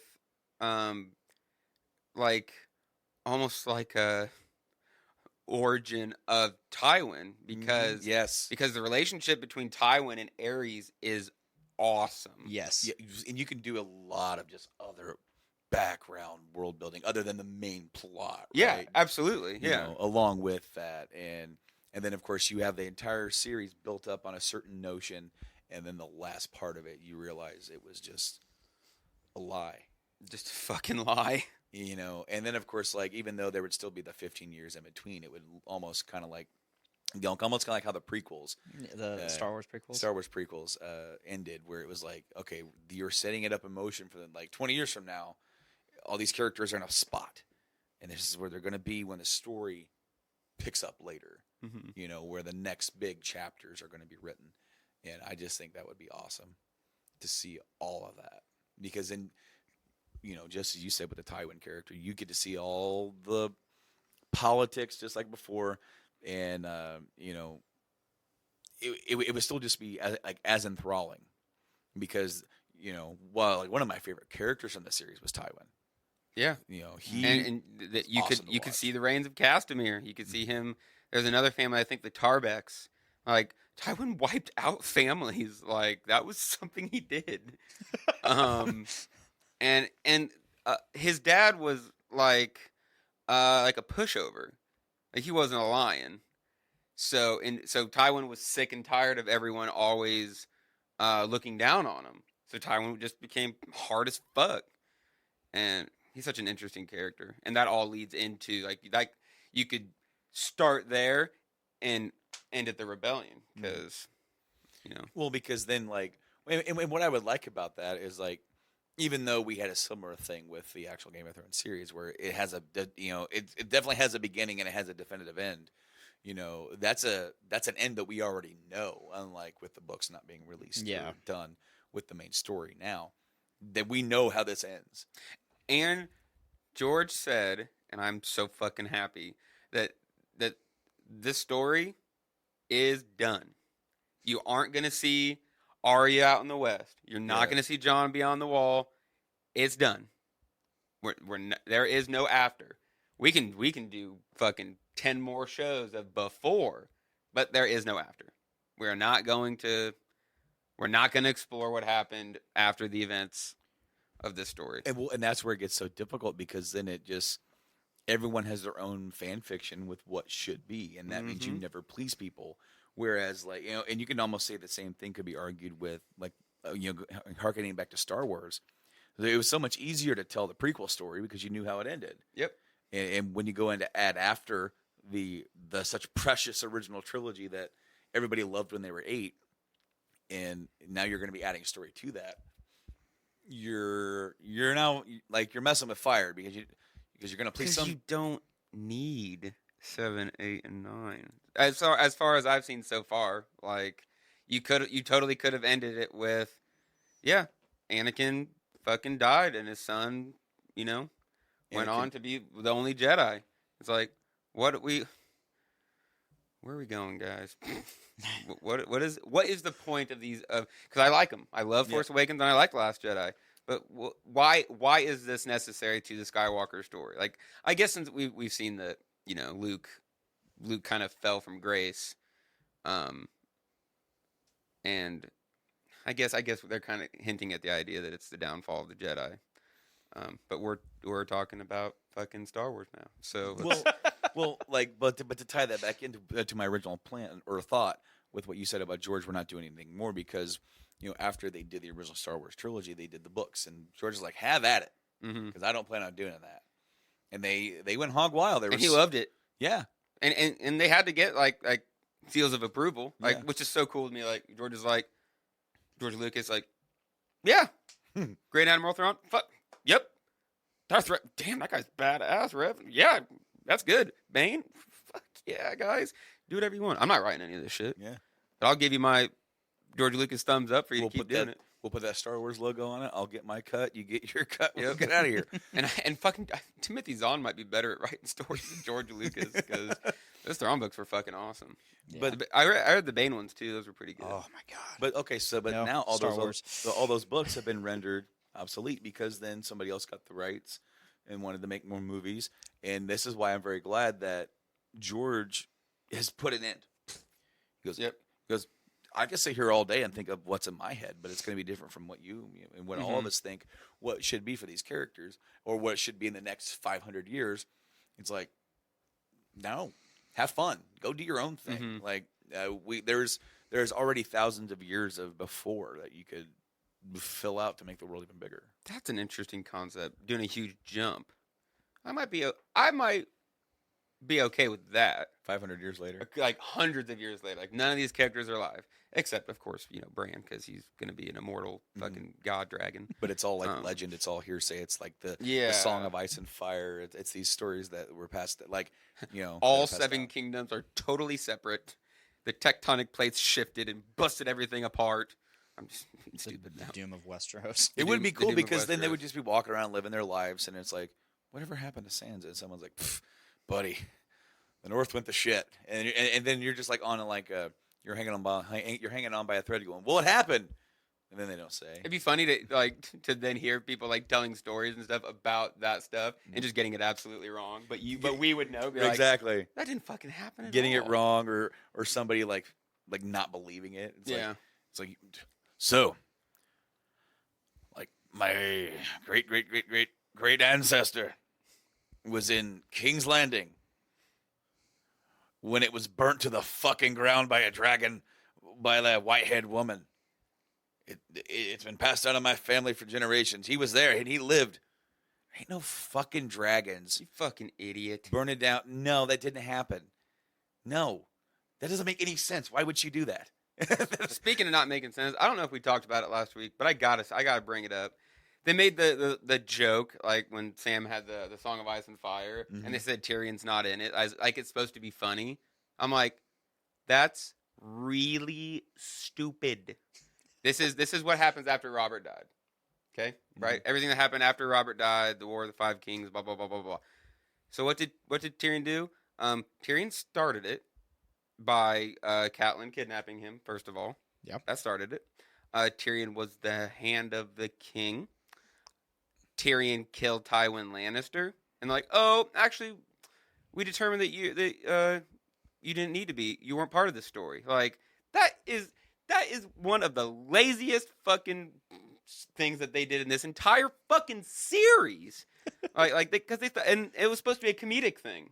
Like, oh no, man, actually, you're not even mentioned. Like, unless it was supposed to be a joke, and it's like, no, bud, you're totally in it. But in a way, I can see why a maester living far away in Old Town writing the story, it's his own personal take on history. It's like he's telling historical facts, but then the history is told by the writers. Yeah. It's not necessarily by those that lived it. It's by those that witnessed or bore witness that put their own spin He was on the it. hand of the Dragon King. No. I know. I Why feel you. D&D? Why? So have you seen the petition to keep them away from Star Wars? Yeah, I don't fucking care. I think that they're perfectly fine. I agree. It's so troublesome because George told him and everyone every year that there's more coming. Like, when's the winter? It's right. It's coming next year. It's coming next year. It's coming next year. So they D&D legitimately thought that they were going to have more material to work with. And it didn't fucking happen. And George, for whatever reason, decided he wanted to do a 5-year jump in between one of the books and then decided not to for some reason. So there's a whole book of just running in place, like Dany being stuck in Marine, Arya being stuck at the House of Black and White. And they did that. What was it? It was 5 or 6, where everyone 6. is running in place. Yeah. Because they're just like, are you gonna fucking help us or what? And this never happened. So not like you could almost say that like they didn't rush the writing because they wanted to go do Star Wars. They rushed the writing because they needed to get a season out and there was no source material like they thought they were going to have. And they didn't want to stray too far. Yeah. I just wish that they would have done what they wanted. Like, you are past the source material, just do you. Just do whatever the fuck you want. We've already come to terms with the fact that it's not going to be just like the books. Just do what you want. And the thing that made the first couple seasons so good, what makes Game of Thrones and Song of Ice and Fire so good, is the ability to subvert expectations. And D&D just couldn't bring themselves to do it the way George does. I kind of feel like when they got so far, like when they caught up to George, and as you said, it just never came. Like quite literally, book 5 came out the same year that season 1 started. Mm-hmm. So that's kind of crazy that we've gone this entire period without book 6, and there's supposed to be 7. Okay.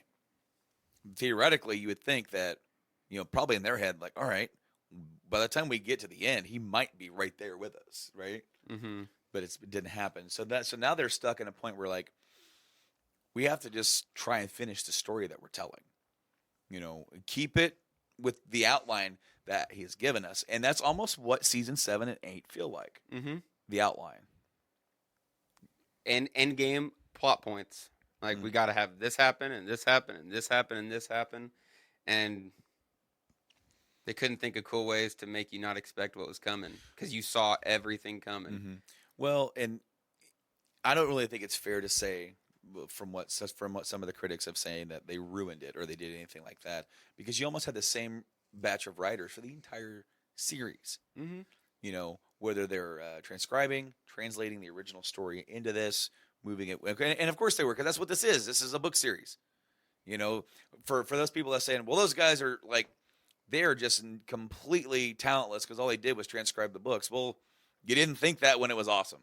No. You weren't complaining one single bit. We all really, really, really liked it when they were transcribing the books. Mm-hmm. And even when it wasn't completely faithful, it was Yeah, still pretty absolutely. freaking good because when they were leaving, omitting stuff and leaving things out and choosing and picking the storylines and characters, you can kind of see, all right, so this is what they're going with. They're taking, because they can only tell so much within an hour story. Yeah. Per week. All right, so we're on this trajectory. Even if you're a fan of the series, you can see where they're going with it. Even if, like as you said, they omitted a lot of great stuff. Oh, and you would have to do 15 or 20 seasons And to get all of it. And that's just not possible. It's not. Yeah. In the books, the Blackfires are coming back too. So they had the Blackfire Rebellion a couple hundred years ago. There's another Blackfire out there who's coming back too. So there's a Blackfire coming in, and there's a dude who says that he's the baby Aegon that was supposed to be killed. Yep. He's got a fucking army with John Connington, who is the Hand of Ares, who got exiled. Mm-hmm. And the last book ends with John Connington and Aegon Targaryen landing, and they took over. They're part of the Gold Company, aren't they? I don't know if they're with the Gold Company. I thought they led the Gold Company. I don't know. There's 3 or 4 different sellsword groups. And I don't fucking remember them, but Lady Stoneheart. Yeah. There's just so many crazy storylines that I would absolutely love, but you cannot ask people to spend 15, 20 years of their life on one thing like Marvel did. But well, like there was that whole story about Kit Harington checking into rehab. I'm so sad. Yeah. Oh my goodness, it's so sad.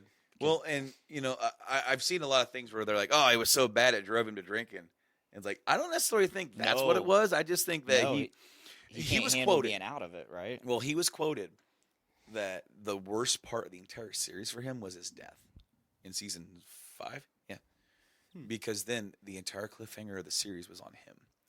He loved being a part of the series. He loved being a part of the cast. He was a part of the family. Now he's the focal point, and now it's like the stress of Jon Snow's the main character. And he's like, oh, right. dude, that is a lot of stress just to put on me. And they're he is now like, he's Luke Skywalker level good Yeah. guy. Yeah. He is one of the all-time great good guys exactly. ever. But I can't wait to see what he does next. I've been saying that to Brandon I for want like him. the last I want him to do a Star Wars. few weeks. Oh, that would be so fucking awesome. Yeah. Oh, that would Revan, be sick. Revan. Ooh, him as Revan would be. Kit Harington is a bad. I guess Well, Revan's not necessarily a but bad guy. he's a bad guy that doesn't remember that he was a bad guy Yeah. because he's like, I'm a good guy now. You weren't. Someone else said somebody would make a good Revan, and I can't remember who it was. Somebody said Keanu Reeves. Yeah, you said that. yeah. Okay. I didn't come up with it. I saw it on the internet. I can and was see like, it too, yes. though. I could definitely see yeah. it.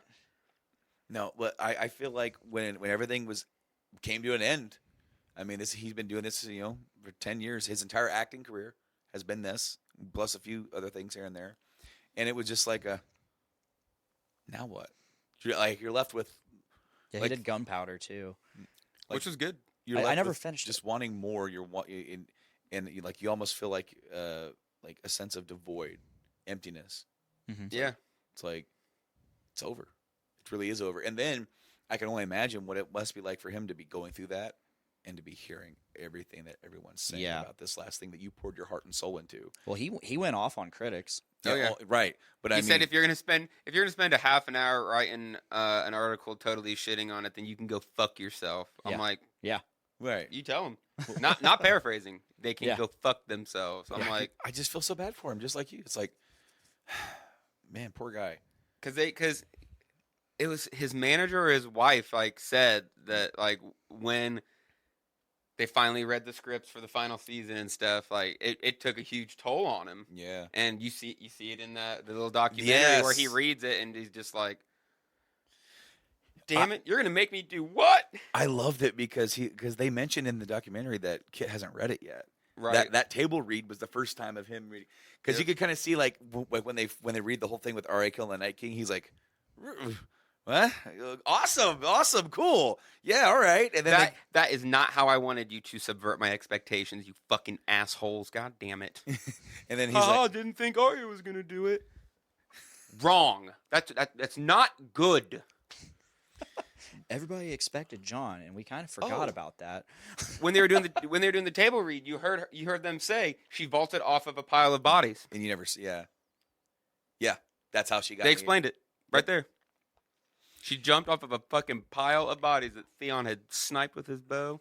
And the thing is that in some weird way, even though we got the version that we got that was shot, and people said the writing sucked, it's actually watching that table read, watching the dude narrate it all. It was actually almost more badass than actually watching it. Yeah. Oh yeah. I would totally watch the whole fucking show, just them reading the script, because it's My favorite part of that whole thing was exactly the way that everybody reacted to it. It was Jon Snow going face to face with the Night King. Is this going to be the big epic fight you've been waiting for? No. no. Instead, the Night King raises his hands. The dead start to rise. Jon Snow, he knows what's coming. It's like, yeah, that's exactly the way that we all felt. It's like, oh, this is it. No. He walks away. And Jon never got a badass fight, did he? No. He didn't fight Ramsay. He just charged him and whipped his ass. Well, yeah. It was a really badass moment, though, that entire But I'm saying you never got to see Jon just fucking square off with someone. Other than that white up north at Hardhome. That was very badass. Yeah. That was very badass. Mm-hmm. But yeah, you mean in this final season of the most epic show ever, the main protagonist doesn't get a cool sword fight? I actually would have liked it a lot if they actually would have fought outside of Winterfell. So sword by sword, they're going at it. Jon's struggling. He gets knocked back. He's getting himself back up, and Night King's done with him. Like, no, I'm not wasting any more time. He puts his sword up, and Jon's like, what the fuck? And then he does the hand thing. And then he's like, no! And then he just walks away. But Jon and the Night King fighting, and then Arya jumping out of nowhere would have been pretty fucking cool, too. I don't know. I want you to have a sword fight. I wanted Jon? him and Grey Worm. Because they built up so much tension between the two. Oh, yeah. So much Yeah. tension between those two, and I was like, oh yeah, here it's gonna happen. They're gonna duke it out. I don't know how. They're gonna. That is something that I do have some like nitpicks with the final episode, because it cuts right from like Drogon melting the throne, taking off with Mama. It's like there's Jon being like, "Well, I killed the queen. Now what?" And then it's like, "Oh, 2 weeks later, he's been captured. He looks scraggly. They haven't killed him. He's a prisoner of war." I can in no way puzzle that out in my head. It doesn't really make sense that Grey Worm would just take him. I don't think I can be convinced that Grey Worm wouldn't have killed him on the spot. I don't know if I could be convinced otherwise. I mean, the only way that I could actually see it happening is if it would have been a mirror of the Ned and Jaime fight from season 1, where they're fighting each other and Jon's holding his own, and Grey Worm's really just coming at him, and then one of the other Sully just stabs Jon in the leg. Right. And then he goes down, and then in the moment, like where you like Grey Worm actually has that moment of like, "I'm gonna kill you, fucker," and it's like, "Take him," and then it's like, "Wait, what?" There was your chance to kill him, but it was like one of those moments where you're in human history when you're looking at weird decisions that people make, where they have every emotion running through them to do that in that moment, and then they don't. You're left kind of wondering why. And Yeah. So then it would have been like, "No, he's mine, damn it. I'm going to make that bastard pay." And I guess you could look at it as, I mean, there's still an army out there that's not Dothraki and Unsullied. And if we kill Jon Snow right now, it's all going to pop right back off. Right. And Yeah. And like the way that I would like try to rationalize it is that like in the very heat of the moment, the very last second, Grey Worm thought better of it, and then like just so blind rage that it's like, he wanted to. Every fiber in his being was like, "I'm going to kill you right here and now, right now, just like you did to her. But if I do that, then that doesn't make anything better." And like, so like, I want you dead, and I'm going to get it, damn it. But well, then he just fucking gets folded over. And what do you want out of this? I want Jon Snow dead. No. Also, all you guys need to get the fuck out of here. All right, let's get out. I guess we're gonna get out of here now. What? You're gonna let these people take this guy up to the place where he wanted to be in the first place? Well, and like my favorite part of that is Davos is like, "Why don't you take Yeah. Why don't you take the reach? Take the reach. Take the reach. You take your men. Start families. Start a house. Start." Right. And Grey Worm's like, "You're really gonna make a dick joke right now? Are you fucking kidding me?" Half-handed bastard. I guess he still has the thumb, so it'd be like, He meant well. He absolutely meant well, but it was like, go start a family. Did anyone have a look? I don't remember. Like he said that. Did anybody go like?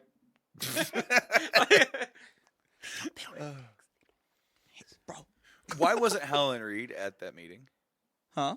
Helen Reed at the meeting where they were. Supposedly. We had to have room for 2 or 3 totally unnamed people. I know. Well, and like we had seen young Helen Reed, and he's still alive because then Mira went back, right? Yeah. And he's still alive. I just that movie. Is it Howl's Moving Castle? I don't know. I think there's a movie called that. There is.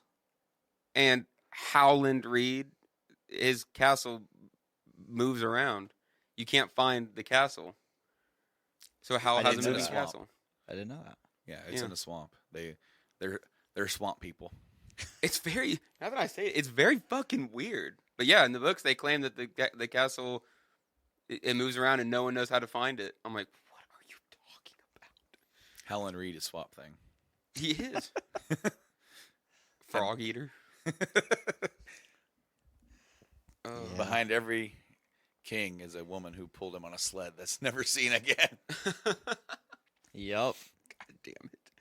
And she didn't come back either. No. But her leave was really like, fuck you, Bran. Oh, fuck, we got it. What are we gonna do with her? Just get rid of her. All right, write her out. I'm leaving now. Like, what do we have Bran say? Okay. He doesn't. I care. guess that was a good piece of character development for Bran. Mm-hmm. Seeing, he really isn't the same person, Right. Because he liked Mira, Right. Like he had a romantic interest in Mira, like he really liked her, and then he's like, go. He truly isn't Brandon Stark Yeah, anymore. yeah. So I think we needed to. That was a good way to show us that. Yeah, he's not the same guy that he was anymore.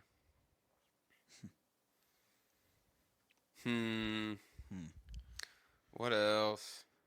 In the books, Dario has a blue beard. Bluebeard, yeah. I really wish that they'd done that. Instead, we just got a really gross, pretty boy, and then the fucking bearded hipster dude. The bearded hipster dude. Who was that? Dario. Yeah, that's right. That's right. You remember the first guy because they switched actors. Yeah, Ed Skrein. Yeah. He went on to play Ajax in Deadpool. Really? Yep. Yeah, you're right. I do never remember that. realized that until I went through and watched Game of Thrones again, and I was like, wait, because I remember when season 5 started up, it was a different actor. I'm like, what the fuck? Who the fuck's this guy? And then they said his name. Like, wait. All right, so we need to make sure we say Dario at least 10 times this episode, so Yeah. everyone's well aware. Also, But they this were is the new- banging. this They is were the new banging Dario. then. They're banging now, so people can make that connection. I don't think she banged the first Dario. Mm. Because No, the it was first the Dario second was one. only in 1 or 2 episodes before Yeah. they switched. Yeah, because it was the end of the season. They took Marine. Oh, Dario. I never really liked him anyway. Yeah, fuck him. What else? Well, Barristan getting off like he did, that sucked. mm, That was a badass scene, though. yeah, it was. Fucking Barristan the Bold. Yeah, I mean that character's still alive in the books, isn't he? And Yeah. shit it sounds bleak. Like they're being besieged and they're throwing like diseased corpses on trebuchets. It's fucking nasty. It's wild. It sounds crazy. I'm reading it, I'm like, Jesus Christ, what the fuck is going on? Sounds like a This is all in Marine or Yeah. where? in Marine. Okay. So Dany's gone. She did her disappearing act. Okay. So Barristan's in charge. Is Tyrion over there? Oh, there was a badass scene. Tyrion is in one of the sellsword camps outside the city. Oh. Barristan has this badass moment where he like calls out Hizdar, the one who just gets stupid killed on the show. Yeah. And Hizdar's got like, it's like you finally meet the final boss, and it's like, you must defeat my minions first. And you see this, it's just a badass scene of Barristan whooping dude after dude. He beats like 3 people. One of them's got a sword, one of them's got a whip, and Barristan's just fucking stomping them. Like, they're fighting a little bit, but the way it's described, you're like, oh my god, like he's in a castle and he's just running through this old badass knight whooping everyone's ass. And then he gets to Hizdar and he's like, oh, please don't kill me. So then he takes Hizdar captive. Oh my goodness. I miss Barristan. I'm so excited to finally be on Dance of Dragons. Because they switched, because with the 4th and 5th book, they split the characters. So I'm excited because this one's got the Marine perspective again. Jon, Tyrion. I forget who else is. What is that? The final book that we got? Mhm. Okay. Before Winds of Winter, Yep. yet to be seen. Mm-hmm. I wish some people had like a drone cam, like a live feed on fucking George R.R. Martin, just to see what's he doing instead of writing Winds of Winter today? He's in his backyard in New Mexico, not wearing any shirt, but still wearing the suspenders and the hat. And the hat. He's out there at the grill making hot dogs and hamburgers because it was just Memorial Day weekend. He's like, Yeah. he's out there like doodling on, like, doo. In between flips, he gets in his giant hamster ball and just rolls around in the yard. That's probably one of my favorite pictures of all time. Yep. Here we have George R.R. Martin doing literally everything but writing the new book. I think in the blog post that he put up right after the finale, he said he's got like 4,000 pages of manuscript. Jesus Christ! Wow. You can make like a fourth of that the book. I imagine a lot. I think the way he worded it is that some of it will go into Dream for Spring. Yeah. So he's right. He's writing the end game.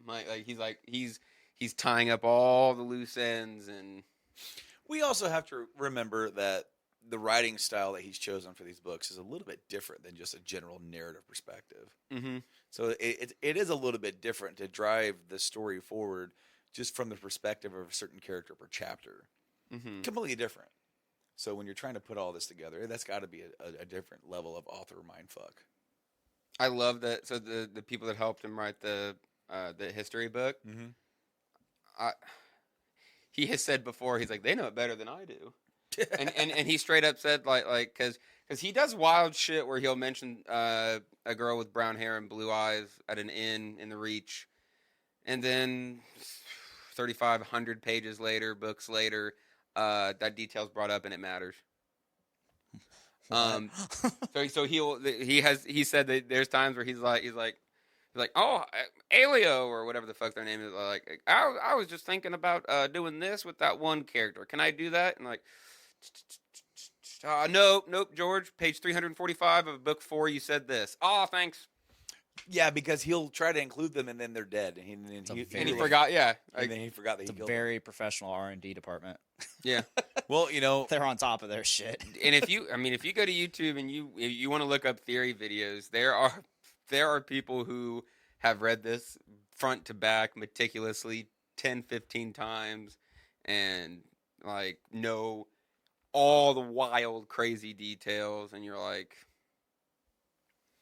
it's one of those things where, especially with a book like this, like first read through gets you really intrigued. Second read through, you're paying attention to other details because you're well aware of the story. And the more you do it, the more you realize just how fucking wild of a story he's writing. Because, there's a lot of food talk, and a crazy amount of food talk.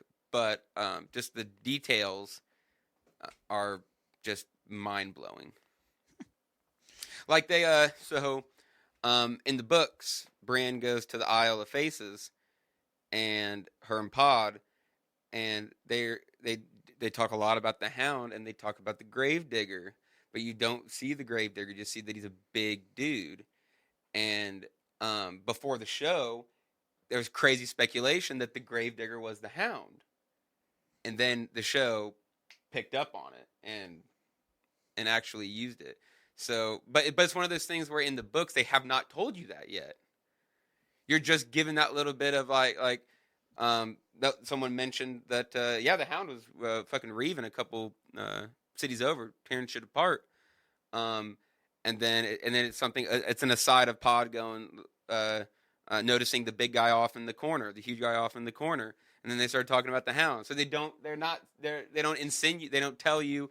Like, well, is that the Hound over there? That kind of looks like the Hound. But they're absolutely hinting at shit like that. And he does that so often. It's such a satisfying experience. Yeah. Delving into all the wild shit that he's got going on.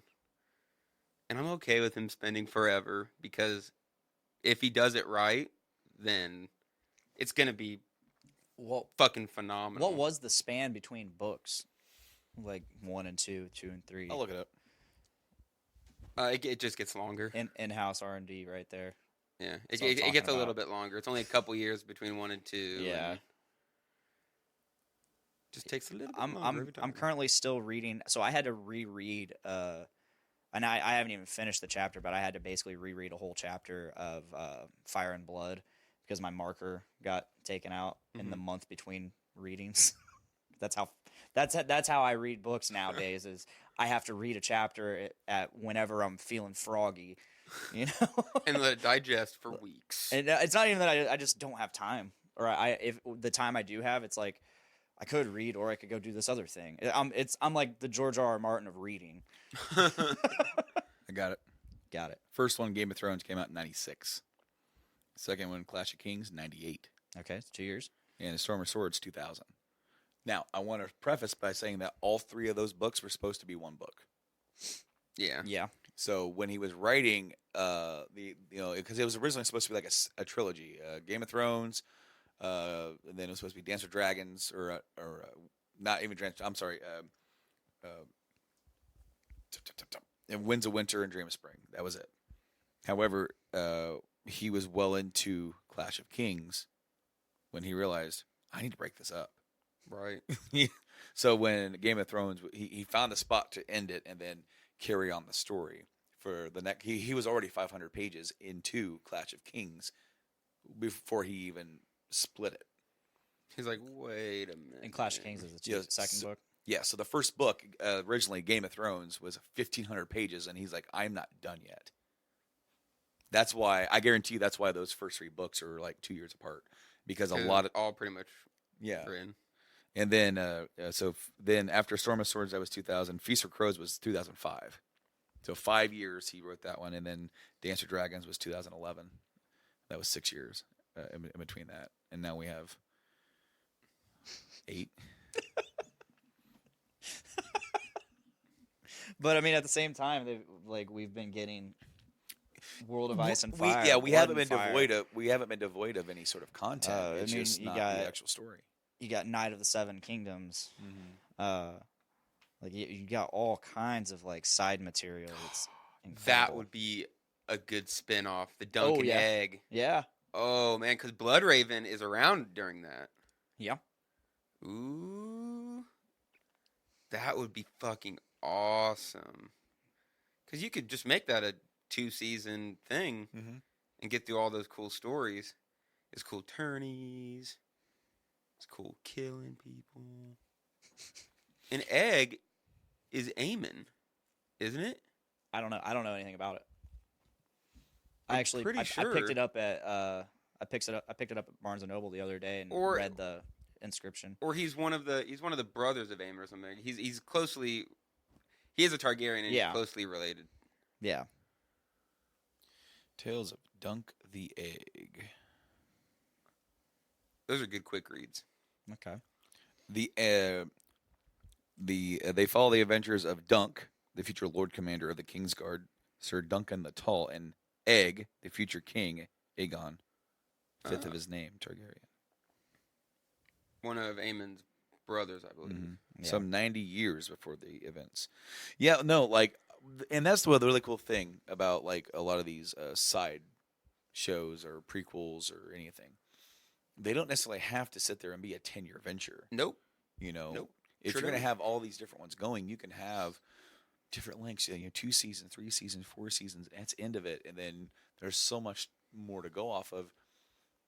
You're going to have a cycle. It's almost like how crazy they're going with The Walking Dead. It's like you had the main series, and then they had a second series. Now they're having a third series. Now they're having Rick Grimes movies. And it's like, now they want to do, they said, AMC says The Walking Dead franchise on television is still in its infancy. And I'm just like, Jesus. No one asked for this. I'm like, bro, look. Stop. I was on board for a while, man. You've done some creative things that have left me behind, and I still haven't gone through to watch the last season. But it's like, man, I don't know. I think it's a bit much for me. But to that point, for Game of Thrones, the main story's done. They could do a similar thing where you have basically, and it all depends on with their schedules of filming and shooting and all that stuff.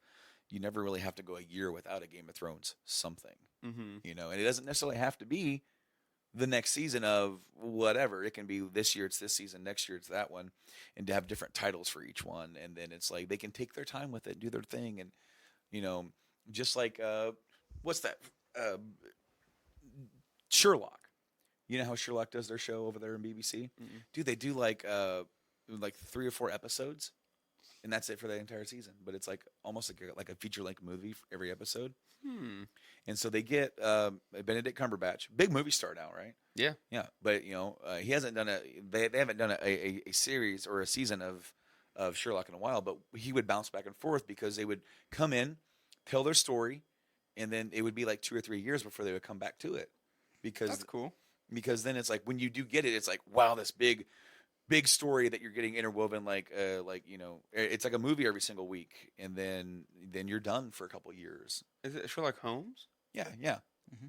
I have no You've idea never heard of that? why I'm unaware of this, because that sounds fucking awesome. And it's just a completely different way to do a series. Because it's Yeah. almost like a mini series every 2 or 3 years. Isn't it like a modern day Sherlock Holmes? Yes, too? yes, Oh. yes. And I have not sat there and watched it. I've seen it because Me my either. wife has watched it, right? And I've seen parts of it, and like Sherlock as a character is always very quirky, Yeah. right? And so him interacting with Watson and everything, it's like I like it because Benedict Cumberbatch he's a great actor. Oh yeah. He pulls a lot of different things into it, and watching it. So it's like it's one of those things where it's like, man, I want to start watching that, and I'll say that, and I won't watch it for another 5 years, Mm-hmm. but just that kind of thing where you have all these different stories, 2 or 3 different things that they want to do. You don't have to be hyper focused where you're like, now we're on to the next season. Now we're on to the next season. It's like if you can get some really big actors to come in and dedicate themselves, give them some time off in between to go do their own stuff and Yeah. their movies, and then try to like just take your time to write the next season, the next big part of the story, and like Yeah, because you're not it's going to interesting that the TV doesn't take that approach as much as because movies. Like I think of James Bond. Yeah. Throw out a movie, wait a couple years. Like there's no schedule. right. It's not every 2 years, every 3 years. It's whenever the fuck we decide we want to do another one. Mhm. Like maybe people wouldn't get burnt out doing these long ass shows if Yeah. you just gave it a little more time. Yeah. And and as I said with the Game of Thrones, you're always gonna have another story around the bend. So Mm-hmm. it's like at that point the fans are juggling 3 or 4 different Game of Thrones series, but they're not like how Walking Dead. It's like Walking Dead's over. Stay tuned next week for Fear the Walking Dead. It's like, well, that's man, you're just kind of like that's like a football season that never ends. It's like Right. it's like Yeah. at some point you're just like do we get a break? Yeah. You're not giving me time to digest it. Right. But I would love that where they just kind of take their time. It's not yearly. And, it's like, man, it took them 6 years to tell 3 seasons. But damn, are those some 3 fucking awesome 3 Right. seasons. I'd be okay with that. Yeah. I mean, we had nearly 2 years to digest season 7, and look what as much as I like the story of season 8, look what we got. But the train never the Game of Thrones train never ended. No. They never stopped working. They No, they were didn't. always at it. Well, they decided to up the scope, up the ante, make it bigger, make it better, right? Like, you're never going to see, will we ever see a battle on TV the size and scope of what we saw for episode 3? That was Yeah. something that has never been done before. 55 nights Mhm. of Right. shooting. Like, Nights. that's one thing that documentary is really cool because you get to see how stressful it was and how long they just weren't sitting around not doing anything for like a year before they started working on it. They were hard at work trying to get. They took them 7 months to build the part of King's Landing that they destroyed. Right. 7 months just to build that, and then they shot like a couple of scenes in it, and then they destroyed it. That was awesome. Yep. I could just imagine being the dude that like spent all that time and spent all that, did all that stuff, working, making all that stuff look real. All right, now they're done filming. Already? Can we get some pictures first? Because All right. I'm actually pretty proud of this. Can we have a big Well, party? you could be like Dell the snow guy, just putting some snow, a little bit. I'm doing something Oh yeah, wrong. I need to get a job. Check out like this. that. This is for the portfolio. What do you do? I was like- I was the guy that placed the snow on Game of Thrones. I won an Emmy. I You won an- won an Emmy for placing snow. The dragon pit. He's like, well, there's not gonna be a lot of snow here, so they only brought me in. He's just the guy in the background while everybody's doing like all the really like big stuff, and he's just like shuffling snow with like a little garden shovel. Just right here. Oh, this one's for the Instagram. I definitely love the documentary. The only thing I wish the documentary would have shown, because they showed Daenerys and Jorah's death scene. Mm-hmm. I wish they would have showed Daenerys' death scene. Yeah. And the actual filming of that, seeing like what Kit Harington went through. Right. Emotionally. That would have been cool. That would have been really cool. I want to see that. It's very so interesting bad. how like they do all these big scenes and death scenes, and yet that's not the last thing that they film. Right. Because like they still had to come back, and she still had to film stuff on. Yeah, his last Kit's last scene was the Grey Worm. The Grey Worm Scene with the Lannisters, yeah. Mm-hmm. And then you had her last scene was like, she did some stuff on like a close set for the dragons, and then I think one of the last things they shot, at least that's what it makes it seem like in the documentary, is her and Kit looking over where she, where she's like, the dead are already here, and she walks off to go storm off on the dragon. That's the last thing she shot for the whole thing. That's crazy to think that, And then I remember reading, this is back in season 4, the actress, who played Ygritte, her last scene that she shot was the death scene with Kit. And she was so happy that was it, because there was so much emotion put into that. Yeah. That she would have felt really weird having to film that scene and then come back in like a week or something to film. Yeah, that some has extra to be stuff. so weird. And to not film things sequentially.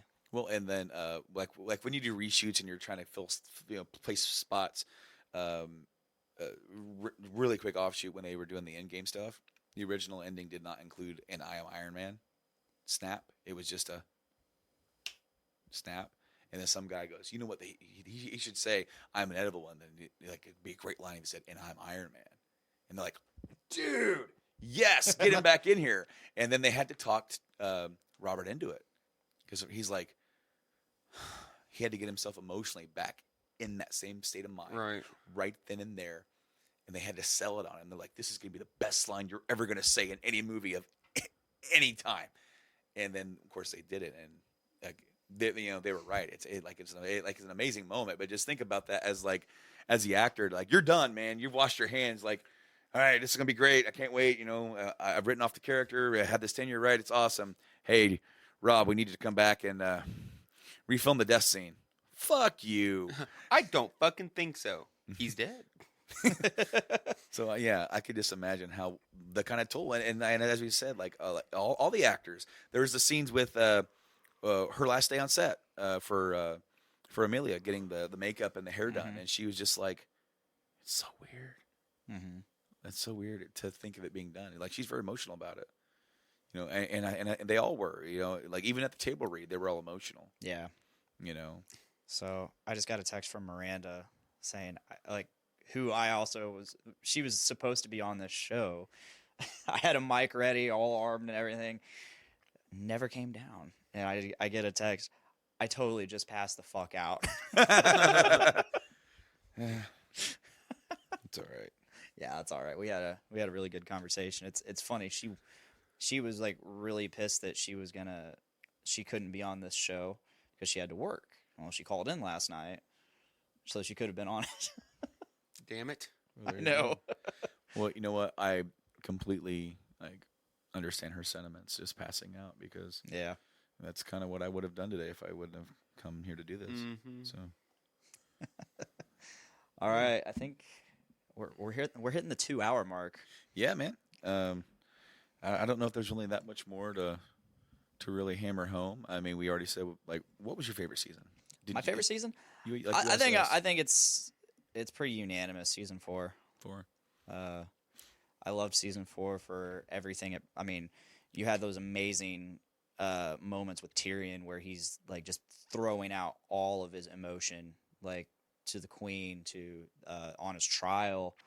Oh, that's one of my favorite sscenes of the whole show. Yeah. Is when Tyrion's like, "You fucking people, you have no idea what I did to save this city, and y'all you've always hated me." You had that. You had all the Oberyn stuff. You had That was, you know what? Okay, like, you know, and now I've said this before, and I'll just summarize it. I was spoiled on a few things coming into this. Ned's death, I knew was going to happen, and I knew about the Red Wedding, and I knew when it was. I didn't know what it was same. or how bad, right? So, like, because it was all the hype, right? Right. I actually also knew about John's death because the article that I read right when the show was getting ready to start. It's like, yeah, the most recent book killed one of their titular characters, like Jon Snow. I'm like, I don't even know who that is, so I don't care. Right. But then you're watching it, and you're like, I think I remember he dies too at some point, and I didn't know what or why or how. It was just the moment where in 5 we're like, oh shit, all right. But anyway, one moment that me and my wife both went was the Oberyn head's like watermelon. Oh yeah. And we were like, and then that look of Tyrion, like, ah, yeah. We were all like, fuck, and that was it. fuck. But okay, That's such a good scene. He had him. He beat him. What? Fuck. I started it around the same time. I think we discussed we all started around the same time because it was in October 2014, I think. Yep. When I started. I started. So I actually, in my Facebook memories, it popped up. Mm-hmm. Does anybody have seasons 1 or 2 of Game of Thrones on Blu-ray? And Rob, he popped in, said, I got it. Or no, I think it was Gretchen who said, me and Rob have it. 2 weeks later, I started watching it. Okay, yeah, because it was around that time, and we just powered right through those seasons, and like we had a couple moments. Oh yeah, the Red Wedding. That's what that was. My wife was more than me, but I distinctly remember that moment of the. Oh, I know. I was like, I remember watching that, and as soon as it was over, and they played, I watched the next episode immediately. I was like, how are they going to continue this series? Like, they just killed off half of their main characters. Like, what is next? Like, there's only villains left. There's only villains. Is this like the first scene of the next season is him melting down ice? Tywin melting that ice. Just the worst. Like, Tywin, God. But they didn't have a Valyrian sword. Mm-hmm. The Lannisters never had a Valyrian sword. So he melted down the And sword of his there's enemy enough to make fucking Valyrian steel there to make some swords. God damn. Did they make armor out of it too, or just no? two They swords? made Oathkeeper. It eventually became Oathkeeper. Yeah. It became Oathkeeper. They made that, and then Widow's Wail. Yeah. Okay, so we said our favorite. Which season is your least favorite? That's a harder question. It is a harder question. I'm split between two or 3 or 5. But going back through it, I like 5 more than I did when I first watched it. But going back through, I like seasons 2 and 3 a lot less.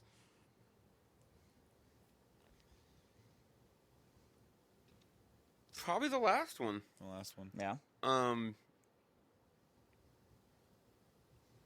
Yeah. Mine is 5. And exactly for the same reason that you mentioned earlier. The waiting, the spinning the tires. Mm-hmm. 4 ended so wild. Like, all these characters, what's going to happen? And the next season, you're like, so what are y'all doing? You just kind of just spent the whole season doing this until you get to like Hardhome.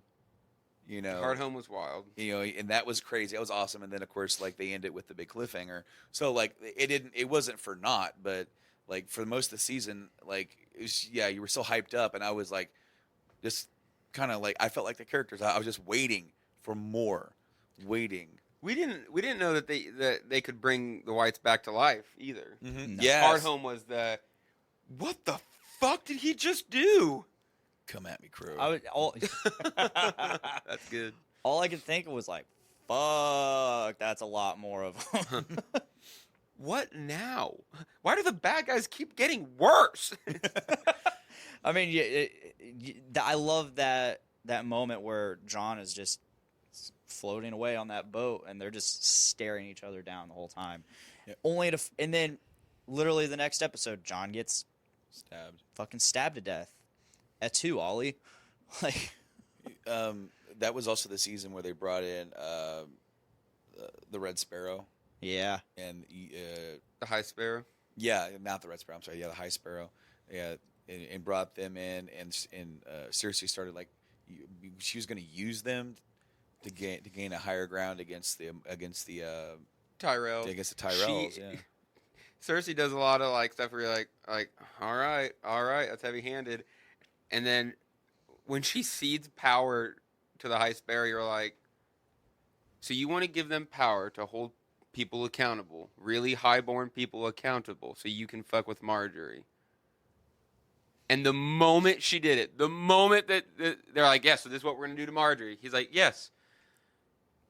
And also, you're not leaving either because we're going to put you on trial too. Like, how did you not see that coming, Cersei? You fucking buffoon. Because the way it happens in the books, it's they have the conversation like, all right, yep, we're gonna get Marjorie, and then it's Cersei going, I am so fucking clever in her head, and the next scene is the next paragraph is him imprisoning her. Like, it just happens so fast. She's like, I'm so fucking smart.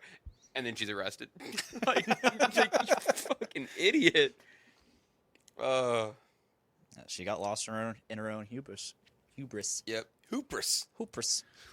Yeah, guys. I mean, it's been fun coming here. I think I was the constant guest. Yeah. For the most part. For everything. You were a rock, our stone. Yeah.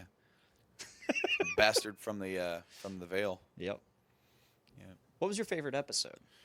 We've already talked about. I feel like we've all mentioned our favorite episode at one point or another, but because in the moment as the series was airing, I did say that the episode 3 of season 8 was my favorite, and there's a lot of things I love the way they did it, even though there's a lot of criticism of it. I still loved pretty much almost everything in that episode, but man, one of the ones I always went back to also was Battle of the Bastards. I love the way that was pulled off. Same.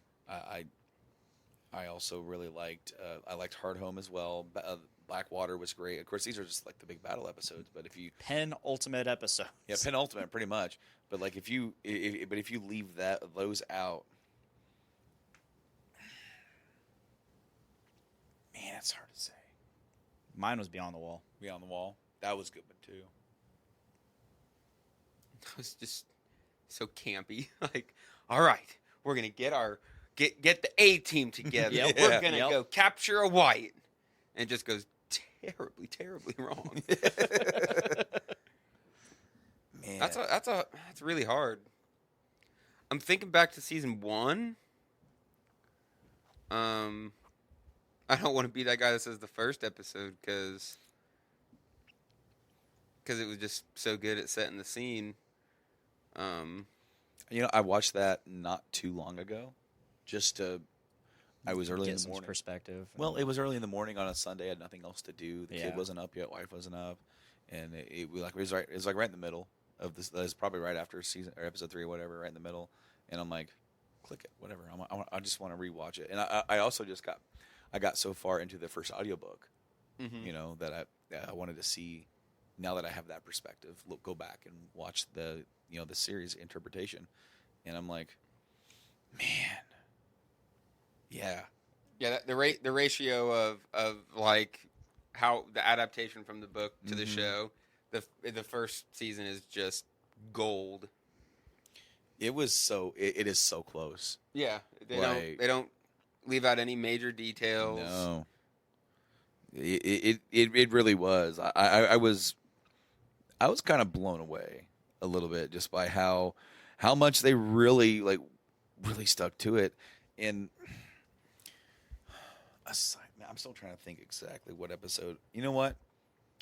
For a favorite episode that isn't one of the battles, I'm gonna have to say it was the contest. It was the trial by combat with Oberyn and the mountain. The Viper in the mountain. Because there was a lot around that too. Because there was Tyrion, and then there was the Tyrion and Jaime interaction and all of that. And the Oberyn is one of my favorite characters, and he's they kind of go into it in the show. Mm-hmm. He was already a big badass, and then when shit went down with his sister getting killed, he went on a fucking quest to do everything he could possibly do to decimate the Lannisters. he went and earned a couple links on his maester's chain. He learned all about poisons. He joined a sellsword company, and he's so, because the Dornish, they're so sexual and they don't give a fuck about anything, and they're so prideful, and he's so witty. But then, like, when it comes down to it, like the first conversation with Tyrion, he's like, "I'm here to end this. I'm going to solve this thing that's been looming over our heads for 16 years," and just episode after episode, seeing him get fleshed out more, and then the fight with the mountain where he's just like it happened in the book, he's just yelling it again and again and again.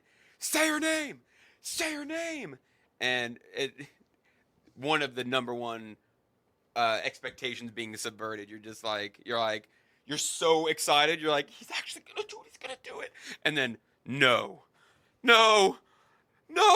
and it just goes down so fucking fast. Yeah. Yeah, that episode is episode 8 of season 4, The Mountain and the Viper. The little synopsis: unexpected visitors arrive in Moldtown. Littlefinger's motives are questioned. Ramsay tries to prove himself to his father, and Tyrion's fate is decided. And then the next episode after that, The Wall, is the Watchers on the Wall.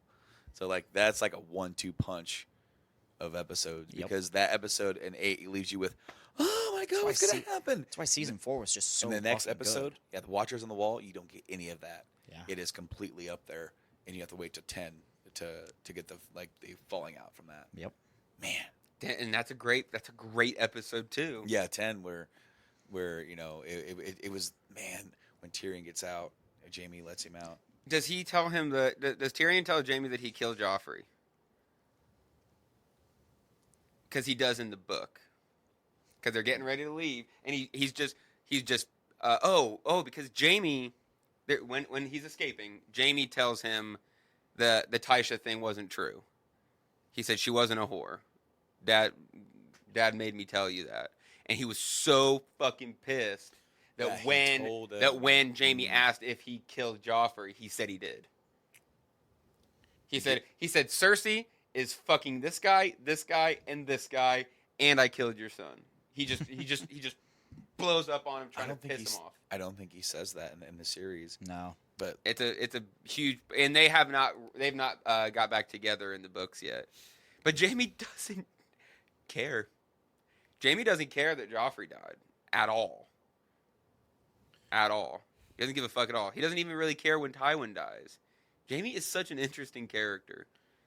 He doesn't care about any of his kids because they're not his. Right. And he was never allowed to act anything like a father. That was the cool thing in the series that they did with, you get that one moment with the daughter Marcella on the way back. Oh my god. Where like I forgot about that. Where they have that father-daughter moment. They have that moment where she's like, I know you're my dad. I'm not an idiot. And he's like, but she goes, and it's okay. She goes, well, because, and then down there, her being in Dorne, and she kind of sees more of the inter-family relationship and how that works. She goes, it's okay. I get it. She goes, you love mom. And she goes, and that's okay with me. That's fine. And we're not a bunch of deformed incest. Yeah, no, we're fine. And then she's like, See, no webs. Well, and she was really wanting to get a chance to know Jaime as her dad, and said, I want to know you that way. And you could just be happy for him in that moment. Finally, where you're like, hey, I get to like experience being a father. And then she dies. That was one of the better bits of writing where they went on their own. Mm-hmm. I thought that was really well done. And then she died. She died. I loved it. Like, happiness. No. Oh, no happiness. Yeah. So yeah, well, you said your favorite episode or no?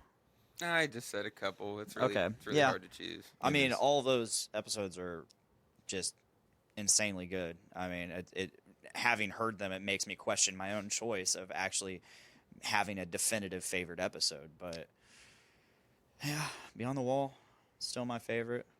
And I guess I'll say, since for some reason, I think it's just the way we're programmed nowadays, is we end up talking about a lot of things we don't like. Mm-hmm. But I can say definitively that this is my favorite show. There is so much in this show that I do like. There's nowhere near anything in this or like I'm thinking about this in a negative way. Yeah, right. That's what I wanted to say is you hear us nitpicking a lot, but despite it all, it's my favorite book series, and the show is phenomenal. And yeah, they didn't do some things right, but it's still better than everything else. It doesn't detract from an interpretation point. It is so much better than most everything else out there. Yeah. Yeah. So I can't wait to rewatch it from beginning to end, just to flow Yep. right through, not have to wait, not have to do anything, because I'm wondering if that's going to help kind of change my perspective too, just on like how when you're flowing right through the entire series and you get to those last 2 seasons and they flow right through, it's like, is that going to change my mind on anything? You know, because you forget a lot, like when I go back, like I've been listening to the audiobooks a lot, and like Arya at the very end is just this little fucking wisecracking, scary little woman. And her story's wild. Like she goes through so much shit. First in Westeros, and then she goes into a bunch of wild shit over. Like you forget things like that, So I'm very, very excited to go back through too. all the scenes with Arya and Tywin. Oh yeah. You know, That was good stuff. Those are great scenes. I remember talking with Nick Torres. And when I started watching it, of course he had watched season 4, and I think he had said that he had rewatched the entire series leading up to it, but it's been like a few months by that point since he'd actually thought about it, and we were talking about everything. And one of his favorite things, and mine too, especially for the first part of the series, is like all these different character pairings that would come up with, in which you would always see a couple of them at a time, So like you like with Arya, and then the Hound, but before that it was Arya and Tywin, and you just like all these characters would work off of each other, and then of course we would still get that as the entire series went on, but of course it would mean even less once they all kind of got closer together in the same area. Yeah. Because a lot of times, most of the series, they were just traveling. Yeah. Yeah. So much traveling. People aren't chilling, except Cersei. Cersei just sat around and drank the whole fucking time. The whole time. She didn't go. She went to Winterfell, went back, and she never went anywhere, ever. No. Everyone else went on some wild-ass journeys. See, Cersei, you got what you fucking deserve, bitch. You uncultured swine. God damn. All right, let's put this to an end, just like the show. Poorly? I don't know. I feel like this episode's been more fleshed out than the last episode of the series. With that being said, this is the, for now, final episode of Game of King Chair. I'll be back if you guys ever do more when you do the new series and stuff. It's possible. It's possible. There's lots of Game of Thrones stuff to talk about. Oh, yeah. I'm sure we'll think of an excuse. Oh, yeah. It's been a fun little mini-series to do. I've really enjoyed doing it. Taking that extra time out of my week, just have some more content, and it's been fun. I've really enjoyed being able to sit and chat with, like, officially chat with people about the show rather than just, being at work and having these little talks and then getting distracted by shit. And, it's been really fun. Yeah. I really like this. Me too. Me too. Good. It's good to just geek out about a certain subject. Yeah. Take some time to really just dive into And Brando, it's been really great having you on here several times. Yeah, it's been great being here. It's a good escape. You know, like I spend most of my time just talking about games. Yeah. Plug that shit. Yeah, Game Addicts podcast. We have our own podcast along with my co-host Mike, who should have been on this Game of King Chair show at some point. He's a big fan as well. Yep.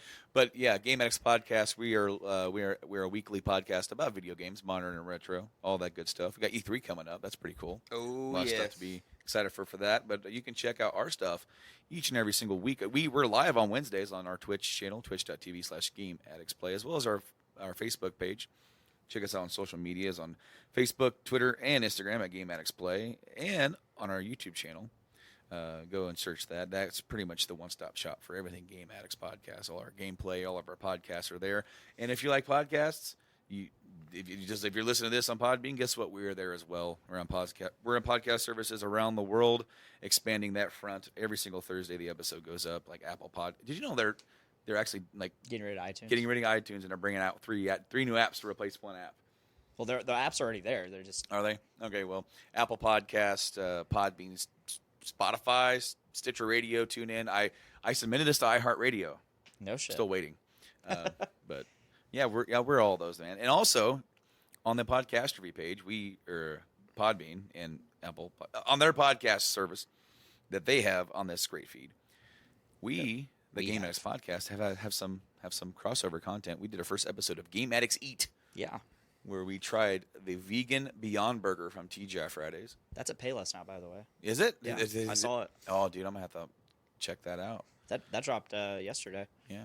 That episode. That did. And you know what? And there might be some audio issues with it. You might hear some fading in and out. We were in a different setup, recording on a different thing. So if we do it again, that's going to be in the mindset. Hey, you know what? There's always growing pains when you start something new. When you do something new, there's always going to be some stuff out there. Of course, that's also on our YouTube. The video for that's on our YouTube channel as well. But the only place where you can hear that audio is on the Podcastrophe feed. So download that wherever your fine podcasts are available. Thank you for your creativity and giving me some content to throw up on my feed. Absolutely, dude. Absolutely. It's good to hang out. It's good to cross promote and help grow. I've been sharing the fuck out of your thing on our Twitters. I really appreciate that. While we've been sitting here, like I've had like 4 or 5 likes and shares from this feed because I shared the Facebook and the Twitch. Sometimes if you see me just put the phone down and start typing, that's what I was doing. Yeah. Nice. Yeah, You're on it. You're on it. I try to be. It's hard to remember that kind of stuff when you're just I know going to be into it. I've always told myself I'm going to start taking pictures like while I do my shows and then throw them up on Instagram or my stories or something like that and just hey, we're doing this right now, we're live. I did that for a while and I actually put up like little clips from the show and I actually edited them. I've done that too, like with Snapchat and all. I actually took the clips while I was editing the show. I selected like 60 seconds or 50 seconds, exported that, copied that to my Dropbox, copied that to my phone to upload it to Instagram because you can't upload it via the web browser. Yeah. And it just, I did it a few times. It was cool. I did it for the one where I licked the Switch cartridge. Yeah, I remember that. Wow. Yeah. Yeah, they taste horrible. I bet. Yeah. They're awful. But like I did it just for fun and then I threw it up there. But all right. And Nick, when I came up with the idea for this show, I couldn't have thought of a better person to co-host this with. I mean, it was definitely between you and Branden, and like you were definitely the first option because you're one of the reasons I got into this show. You're one of, because I mean, despite getting into it about the same time, like I remember being in our friend group and just hearing about Game of Thrones nonstop. Oh yeah, we were on the ground level. Yeah, we really got into it extremely hard, very fast. Yeah. It's what got me back into reading. I hadn't read a book in 4 or 5 years, and then I watched the first 4 seasons, and I was like, I'm gonna go read these books now. Yeah. So I was there for that too. Game of Thrones has changed my life. It's changed a lot of our lives, I think. So go ahead. Cool. Go ahead and plug your stuff. You have shows. I got some plugs. I've got a couple podcasts myself. We do Brews with Dudes. We sample new beers every week, anywhere from 4 to 5. Brand new beers. We pretty much just bullshit on top of that. We're not snooty. You can be an everyday listener, and we'll describe it like, this tastes like a dirty sock and stuff like that. We've also got Dungeons with Dudes. Which we run a couple D&D campaigns and then just play board games, card games, shit like that. Yeah. I book metal shows. I'm in a couple different bands. Weed Bee. Huge. Huge is a political band about this great administration that we're in the middle of. And thank you to Game of Thrones for letting us get distracted from that for a little bit. Yeah. God, the world's burning around us. We are in King's Landing. Yep. So, yeah, you can find the podcast Brews with Dudes, Dungeons with Dudes on all the podcast places. I'm not even gonna go into it. If you can listen to a podcast, we're definitely on there as part of the Journey into Comics Network. So if you can't find Brews with Dudes or Dungeons with Dudes, type in Journey into Comics Network and you'll find us that way. Yep. And of course, you can find Podcastrophe on its own feed and the Journey into Comics Network. And we are live on Facebook, Twitch, and YouTube every Tuesday, roughly around 5:30. So come on by, check us out, leave something in the chat for us to laugh at, and have a good time. And that is all I got. Our watch is ended. And our watch is ended. Our watch is ended. Bye, guys.